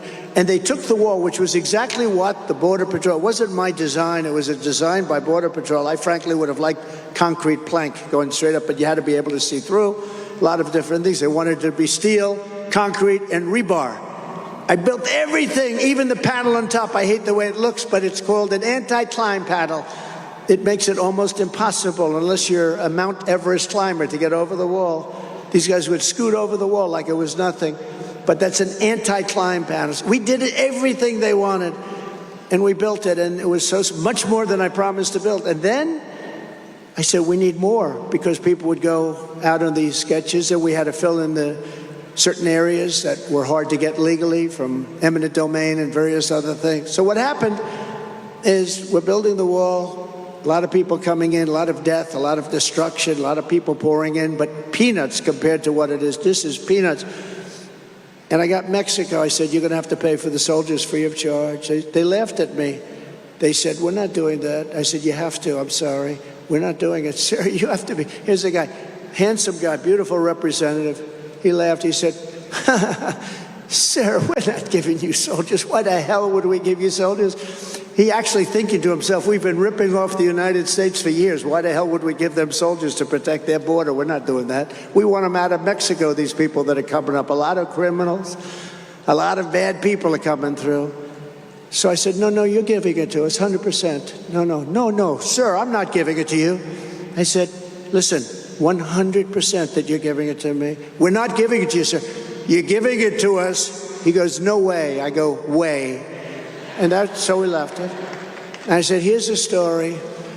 You're going to give us every one of these items. I have 10 items, and Remain in Mexico is a big one, but no more catch and release. We call it catch and release in Mexico. We had catch and release in the United States. We catch a criminal, and we release the criminal in the United States.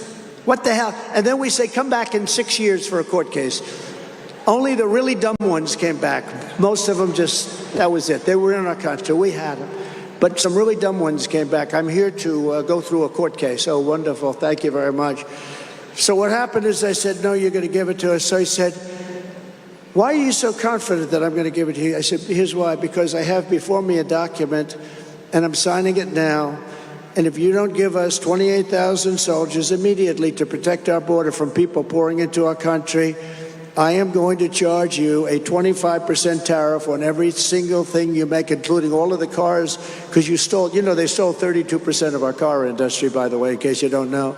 And every car made in Mexico that gets sold in the United States is going to have a 25% tariff. And if it doesn't take place within a month, it's going to go to 50% and then 75%. And he said, sir, may I please take 5 minutes and call my president? I said, you may. He comes back. Sir, it would be a great honor to supply you with 28,000 soldiers. It would be my honor, sir.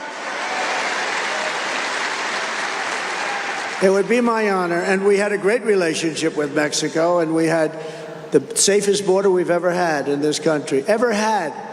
And then as the wall got built longer and longer, but we could have added another 200 miles, and they didn't want to do it. And then they ended up selling that expensive wall, very expensive. They sold it for 5 cents and 10 cents on the dollar for scrap. And that's when I said, these people really want open borders. It's not even believable. But we did a hell of a job, I'll tell you, and we'll do it again. And we're going to do it again, bigger, better, stronger than ever before. It's all going to happen. It's all going to happen, and we have no choice. And if we don't get elected, we have no country any longer. I really believe that these people, they're crazy. These people, what they're doing to our country is insane. You have to see, some of the people coming into our country these are hardened criminals. These are hard, tough. They're prisoners. They make our prisoners look like very nice people, okay? These are hardened criminals that are coming into our country. And now you're seeing the problem. You saw where they beat the hell out of 2 police officers in New York City.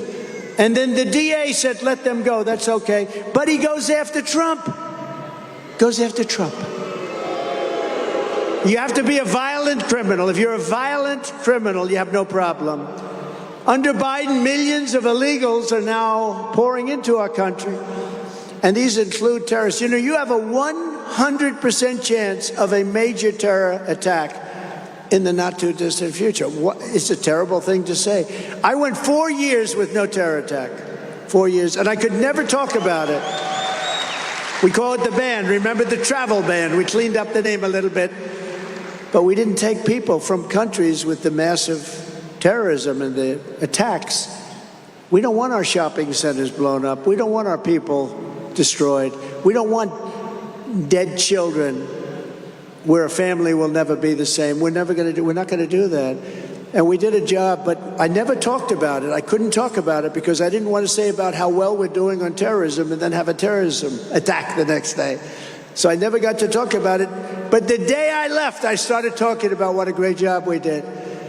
Thousands and thousands of people are coming in, and you notice they're all men, and they're all between 18 and 25 or 26 years old, practically all, meaning like military. Think of it. Very few women. I don't want to disrespect you when I say few women, but that's the way it goes. Sometimes I got to tell it like it is. Not a lot of women. Men are coming into our country at level, and a lot of them coming in. 29,000 from China over the last few months. 29,000. They're coming in from Yemen. You know, the bombing has already started. When I was thinking about doing this, the Middle East was being bombed to hell.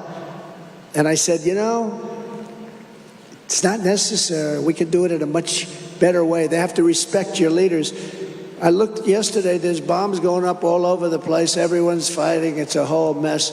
We had a great, great leader, Viktor Orban.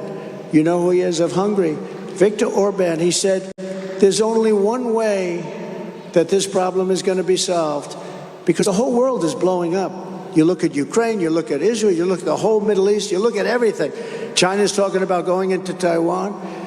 But Victor's a tough leader and a smart man and highly respected, but he's tough. And he was interviewed recently and he said there's only one way it gets solved. Trump has to become president of the United States again because people respected him. I knew exactly what he was talking about. When I'm president, instead of trying to send the state of Texas a restraining order, I will send them reinforcements. They're going to get reinforcements. They're doing a good job. And I'll use all necessary military and law enforcement resources to defend the United States of America. We're going to be very strong. And within moments of my inauguration, we will begin the largest deportation operation in American history. We have no choice. We have no choice. We have no choice. And we're going to start with the very bad ones because the very bad ones are very, very bad. They're worse than anybody you've seen. And we know who. You know who knows who they are? Your police force. Your local police know exactly who they are. They know them by name. We have to respect our police. Our police have done a great job, and they have not been given the kind of respect that they deserve. We're going to let our police do their job. Did you ever see, I mean, we have a phenomenon going on now where a department store, for years they've wanted to go into a city, a location, and they finally got it built. They spent millions of dollars. And now this new phenomenon where hundreds of people rush into the store, mostly younger people with masks and everything. They rush into the store and they walk out with television sets. And I mean, I saw one the other day walking out with a refrigerator. He's got this massive. I said, he's a pretty strong guy, right? Can you believe? And the police are standing there. They're not allowed. It's not that they don't do anything. They're not allowed. They say, you will not do anything to stop this. We can stop that problem. This is a new phenomenon. Nobody's ever seen it before, where they send 300 kids into a department store and within 15 minutes, the entire store is wiped out, millions and millions of dollars. Then they close the store and the neighborhood becomes a blighted neighborhood. The whole thing, it's like a chain. It's a chain effect. And it's a horrible thing that's happening. There's no respect for our law enforcement. And our law enforcement could have respect very quickly. And you could stop that phenomena in one day, in one city, if you got tough. If you got tough, the whole country would see it, and it would stop immediately. Despite the worst border crisis in U.S. history, crooked Joe Biden just tried to ram through a massive open borders bill that would allow nearly 2 million illegals per year. Did you see that? 5,000 people a week. Some people said 5,000 people a day, but I think they meant 5,000 a week. We're allowed to come in, dispense unlimited numbers of work permits for illegal aliens to steal American jobs. The unions are going to be out of business. I'm telling you, if the Teamsters endorse Biden, here's the good news. Most of the Teamsters are going to vote for me anyway. And the unions. And workers, just workers. But you give illegal taxpayer-funded lawyers, so they have millions of dollars in this agreement, in this deal, which we, by the way, killed. I think we killed it. I think it's dead. But you can never say it because bad bills always come back to life because these guys make a lot of money with bad bills. But they give millions, tens of millions of dollars, it's down there, to lawyers to represent the illegal immigrants that come into our country. It's not even believable, some of the things. Do you ever notice they come off? Everybody has a cell phone. They come in, they get off a bus.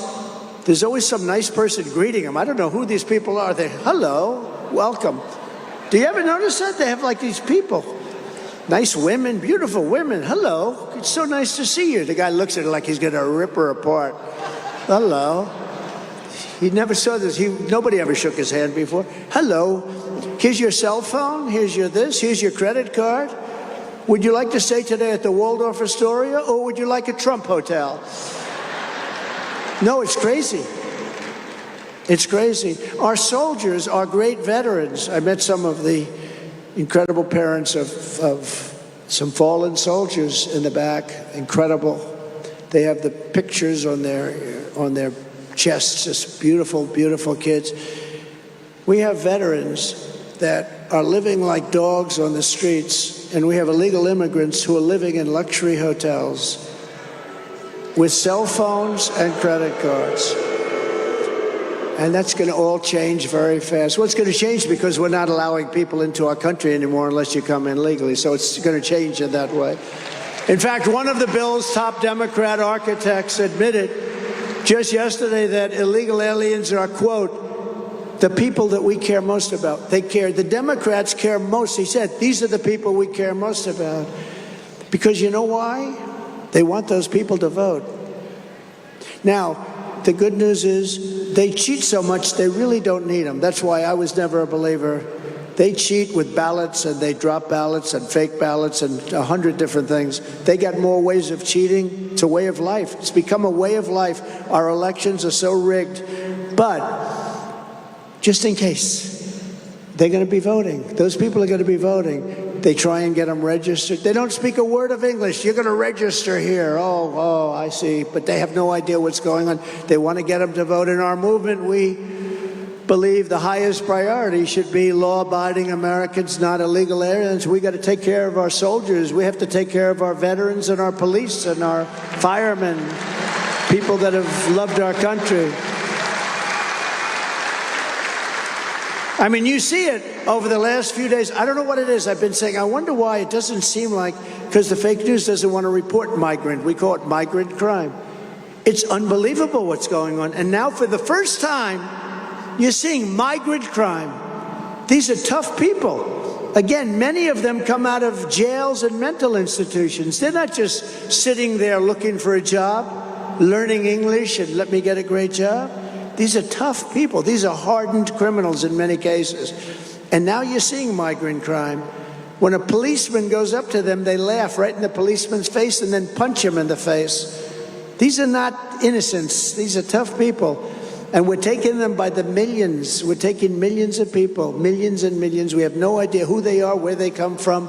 We're not doing it anymore. We're not doing it anymore. And the biggest fear I have, the biggest problem I have, 10 months is a long time.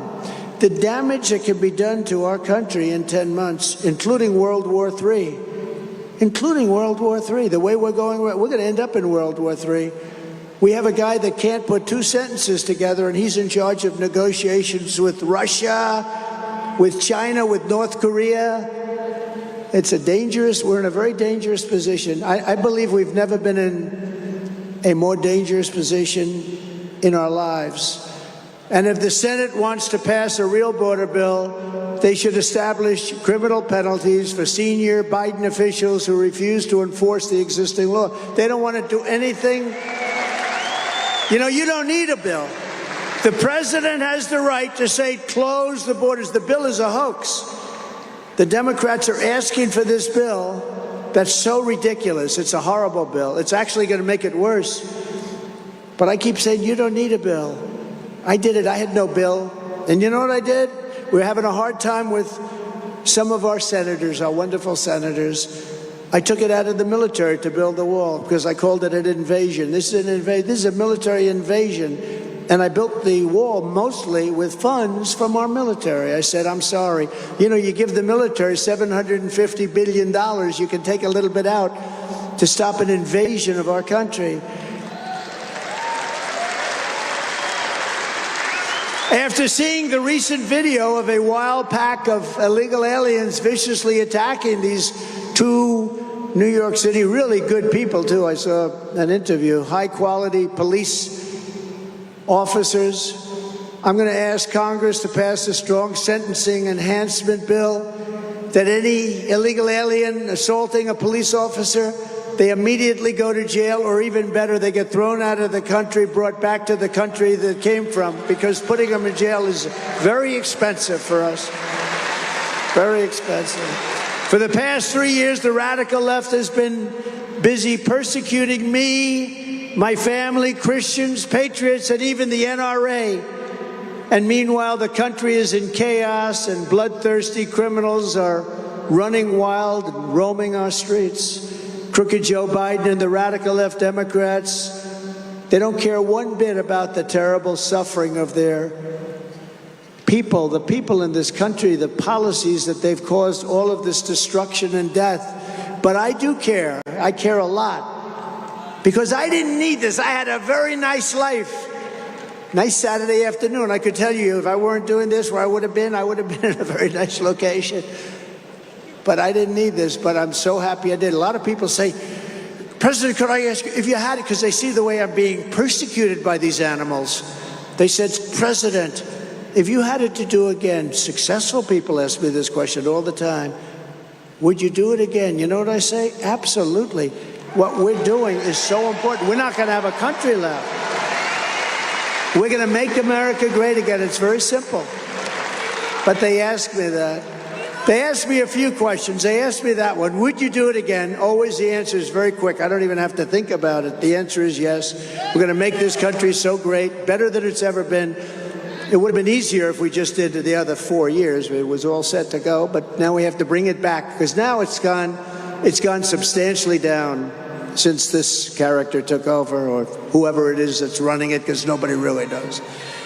But when I'm back in the White House, remember, that's the one question they ask. The other question they ask is, will they do it again, sir? Will they do it again? In other words, they're going to cheat again. We're not going to let them cheat. We're not going to let them cheat. Whoever thought it was even possible? When I'm back in the White House, we will mount an all-out campaign to stop the scourge of violent crime in America. We're going to stop it. Upon my inauguration, I will direct a completely overhauled DOJ to investigate every radical, out-of-control prosecutor in America for their illegal, racist, and reverse enforcement of the law. Then we will smash the gangs, the street crews, and the criminal networks that are tearing up our country. They're tearing up our country. They have criminal networks that are like businesses. They're run better than most businesses, and they're run viciously and violently. It's not NRA members who are shooting up their communities, so instead of trying to eviscerate the rights of law-abiding gun owners, I will have federal law enforcement prosecute the countless gun crimes committed by gang members, drug dealers, and convicted felons. You know, when I went to China, I got to know President Xi of China, a very strong man, And he said, it is so nice to meet you. I said, nice to meet you too. We started talking about different things. I said, What about drugs in China? Do you have a drug problem? No, we have no drug problem. Think of it, 1.4 billion people. No, we have no drug problem. I say, so how'd you pull that one off? Now, they used to have a massive with the poppy, the opium. I mean, there was a drugged out country like we're becoming. You know, we're becoming a drugged out country. I don't know if you know it or not. We have drugs at a level that's never been seen anywhere. You have to look at the statistics this year. We're becoming, China at one time, many years ago, was a drugged out country, and weak countries were taking parts of China. Other countries were taking parts that would normally never be able to happen. But years ago, they instituted the death penalty for drug dealers, and as soon as they did that, it stopped. It stopped. So I said, you have a drug problem? No. He looked like, like what the hell kind of a stupid question is that? Of course we don't have a drug problem. I said, what do you attribute to? Quick trial. I said, quick trial. What is a quick trial? If you're a drug dealer and if you get caught selling drugs, they give you an immediate trial, and then sadly, you're executed. And so the drug dealers don't go there. They don't have a drug problem at all. They have a very meaningful death penalty. They don't have a drug deal at all. And they don't have a problem, like at all. 1.4 billion people, no problem. And frankly, we organize all these committees. We did a good job. I had the First Lady on committees. I had a lot of nice people. I had a lot of socialites from New York. We had a lot of socialites from Philadelphia. They all want to be on. And many of them just love the glamour of being on a committee, but they don't know about El Chapo. They don't know about the toughness that you're talking about, the ruthlessness that you're talking about. And they do things, and they have a little discussion, and then start talking about when they're having dinner, where they're going. I wonder how nice it is, nice to be. They talk about restaurants. No, the only way you're solving that problem, and I don't know that our country is ready for it. Remember this, every drug dealer kills a minimum of 500 people during his or her lifetime. When you think of that, maybe you think differently. I don't know that this country is ready for it, but until you have the death penalty for drug dealers, you're never going to solve the problem. You're just kidding yourself. You're just kidding yourself. But I don't know that it's ready. But I will know when it's ready, because it's getting really bad. It's gotten so bad over the last 3 years. We've never seen increases like this ever before. I'm also going to indemnify our great police officers and law enforcement officials throughout the United States to protect them from being destroyed by the radical left for taking strong action on crime.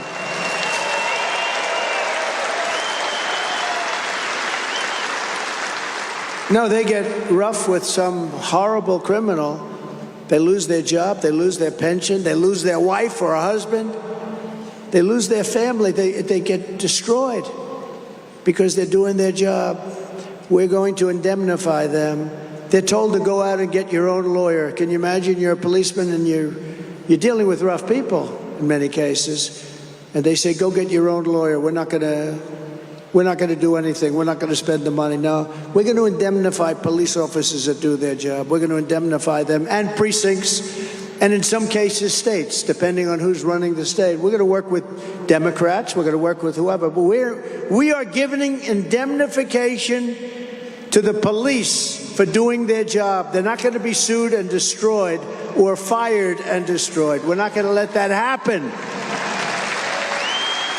And to further deter these barbaric criminals and help you defend yourself and your family, I will ask Congress to send a bill to my desk delivering national right to carry reciprocity. You're going to have that.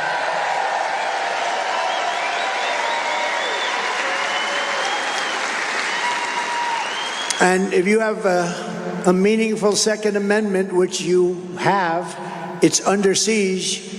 They got nowhere with me, but they got a lot of things happening with Biden. It has to go across state lines. You have to be able to go across state lines with Second Amendment privileges. Just as I did before, I will appoint rock-solid conservative originalists to the federal bench, including the United States Supreme Court, great new justices. almost 300 judges throughout the country. Big difference. I will stop the effort to deny banking and financial services to gun makers and dealers. They won't allow banks to deal with them. And I will never allow the creation of a central bank digital currency, which is a method of stealing your money. Very dangerous. And we will restore free speech in America. We will have free speech. We do not have it now. We will reverse the Biden ban on natural gas exports. We will end his war on American energy, and we will unleash Pennsylvania oil and natural gas at a level never seen before. On the world stage, we will restore peace through strength. On day one, I will sign a new executive order to cut federal funding for any school pushing critical race theory, transgender insanity, and other inappropriate racial, sexual, or political content onto our children. And I will keep men out of women's sports. How crazy.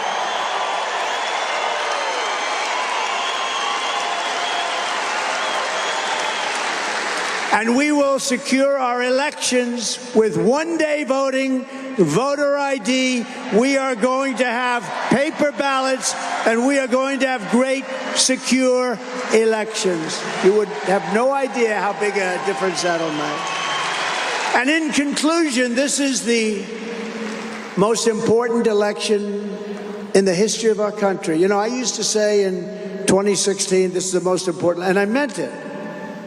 But you look at the border. We had a border problem in 2016. I fixed it so strong that it wasn't even talked about in 2020. I kept saying to my people, I want to talk about the border. What a great job I did. They said, sir, nobody cares about the border. You fixed it. I couldn't talk about it.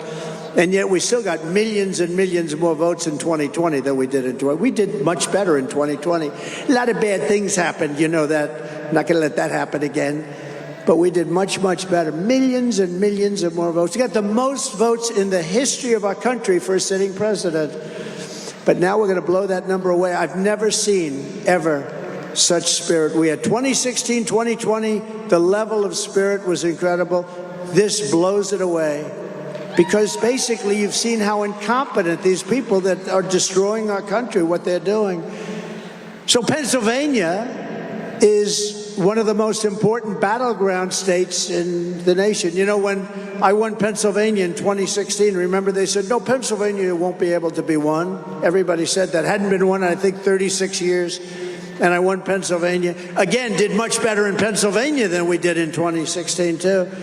And I was just coming over, and some of the guys working here said, sir, you are more popular in this state right now. You're going to blow Pennsylvania away. That's what I think is going to happen.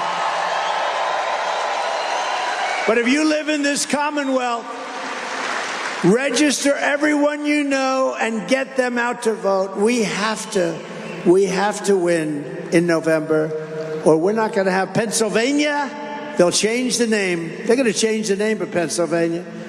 How about all over the country? They're taking the name of George Washington off high schools and other things. That's one even I thought was safe. Abraham Lincoln and George Washington. Their names are now endangered. No, we are going to have to win. You're not going to have a country anymore. You're not going to have a state anymore. You're not going to have anything. We have to swamp them with so many votes that they can't rig it or they can't steal it. You know, at a certain level, they can't rig it anymore. It's too much. Pennsylvania is the Commonwealth where our founding fathers declared American independence. Such an incredible state politically. It's where they designed and wrote our glorious Constitution. It's where Pennsylvania oil came out. The first well, do you know that, in the United States, Pennsylvania oil, and where strong Pennsylvania steel was poured into the backbone of our country. And now U.S. Steel was just sold to Japan. Okay, how do you feel about that? How do you feel about that? I wouldn't approve that deal. I wouldn't approve it. And this is the state where generations of tough, strong Pennsylvania workers, farmers, soldiers, and laborers forged the greatest nation in the history of the world. But now, we are a nation in decline. We are a failing nation. We don't like to say that. I don't like to say that. We are a failing nation. We are a nation that has lost its confidence, its willpower, and its strength. Think of that. We've lost our confidence as a nation. We are a nation that has lost its way. But we are not going to allow this horror to continue. 3 years ago, we were a great nation, and we will soon be a great nation again. It was hardworking patriots like you who built this country, and it's hardworking patriots like you who are going to save our country. We will fight for America like no one has ever fought before. 2024 is our final battle. With you at my side, we will demolish the deep state. We will expel the warmongers from our government. We will drive out the globalists. We will cast out the communists, Marxists, fascists. We will throw off the sick political class that hates our country. We will protect our Second Amendment. We will evict crooked Joe Biden from the White House on November 5th, 2024. That's when it begins. The great silent majority is rising like never before, and under our leadership, the forgotten man and woman will be forgotten no longer. We are one movement, one people, one family, and one glorious nation under God. And together we will make America powerful again. We will make America wealthy again. We will make America strong again. We will make America proud again. We will make America safe again. And we will make America great again. Thank you, everybody. God bless you all. Thank you, Pennsylvania. Thank you all. God bless you.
Trump in front of some 10,000 supporters tonight in Harrisburg, Pennsylvania. In his speech tonight, President Trump said, quote, "A vote for Trump is really a vote for common sense."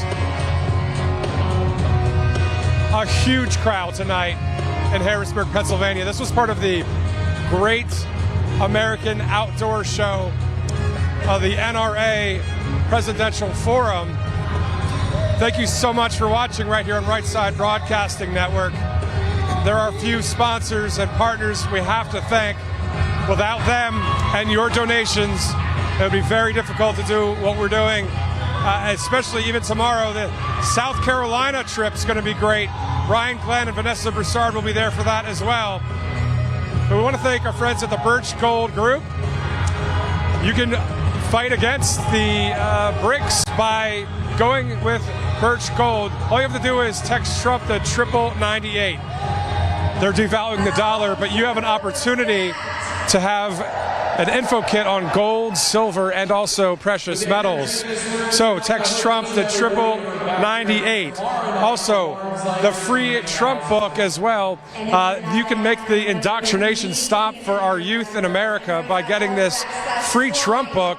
That information is right there on the screen, as well as the 1775 Coffee Company. If you're looking for a patriotic coffee company that has a taste that's above the rest, check them out right there. You can see that information on your screen as well. We've got the Trumpinator teddy bear. All you have to do is text bear to 7031. And then if you don't want the bear, or maybe you want the bear and you want the Trumpinator bobblehead, just text Trump to 7031. Both great products. Awesome to have them for memorabilia as well, as President Trump leading one of the greatest movements of all time here in America. Also, the great patriot Mike Lindell. All you got to do is go to mypillow.com, use the promo code RSBN to get discounts as well. Support Mike Lindell and all of his endeavors. And you can go to causeofamerica.org as well to learn more about election integrity. Precinctstrategy.com as well for that. RSBN newsletter, rsbnetwork.com/newsletter for all of the latest information when it comes to all things 2024 election, especially when it comes to the Republican primaries and the caucus and Super Tuesday around the corner. But before that, the primary 15 days away in South Carolina. Get that information right there into your email inbox. You can also donate if you'd like to rsbnetwork.com/donate. Once again, tomorrow, President Trump traveling to South Carolina. That coverage will begin at 12:30 Eastern Time. Brian Glenn and Vanessa Broussard will bring you live coverage. So if you're looking for that rally in its entirety, you can get that with RSBN. We want to thank you here at RSBN for joining us live in Harrisburg, Pennsylvania. What an awesome night it was. Tomorrow will be even better because it's one day closer to the election where we hope our country will be restored right here in America. I'm Matthew Alvarez for Right Side Broadcasting Network. Have a great night. We'll see you tomorrow. What's up, guys? My name is Jaden Hurd, and I have a Christian show called Let It Be Heard, where we analyze culture and current events from a biblical perspective. I highly recommend you guys check us out. We now have episodes every Monday, Wednesday, and Friday. And basically, what happens is we react to videos, we have talking points, we have on guests, and it's very exciting. Come check us out on Rumble on the RSBN channel. God bless you guys.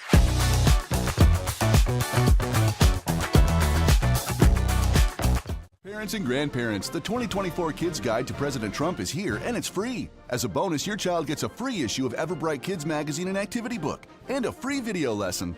Order now at freetrumpbook.com. That's freetrumpbook.com. Looks like you've been sleeping well. Megan, he's back. The My Pillow guy. And you're looking good. Still feeling good. Well, just when you thought it couldn't get any better, we've got the best pillow ever, My Pillow 2.0.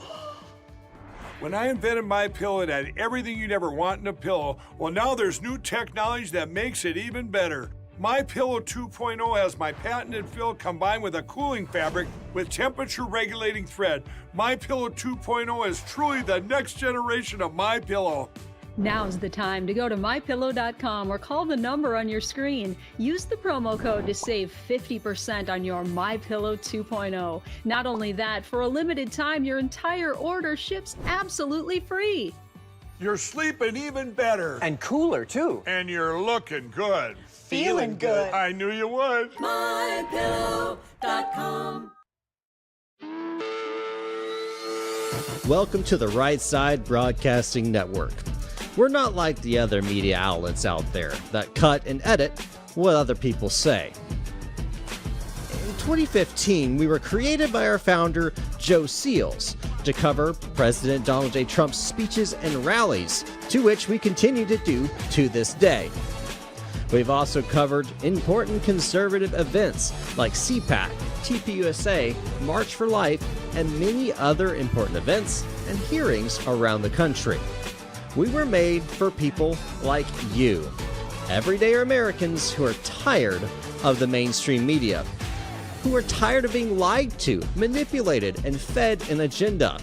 Our goal here at Right Side Broadcasting is to allow you to see the truth, giving our correspondents and commentators a wide latitude to speak their minds.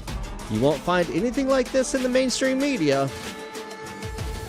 Your support through your donations, locals, and supporting our advertisers allows us to continue to cover important events around the country each and every day.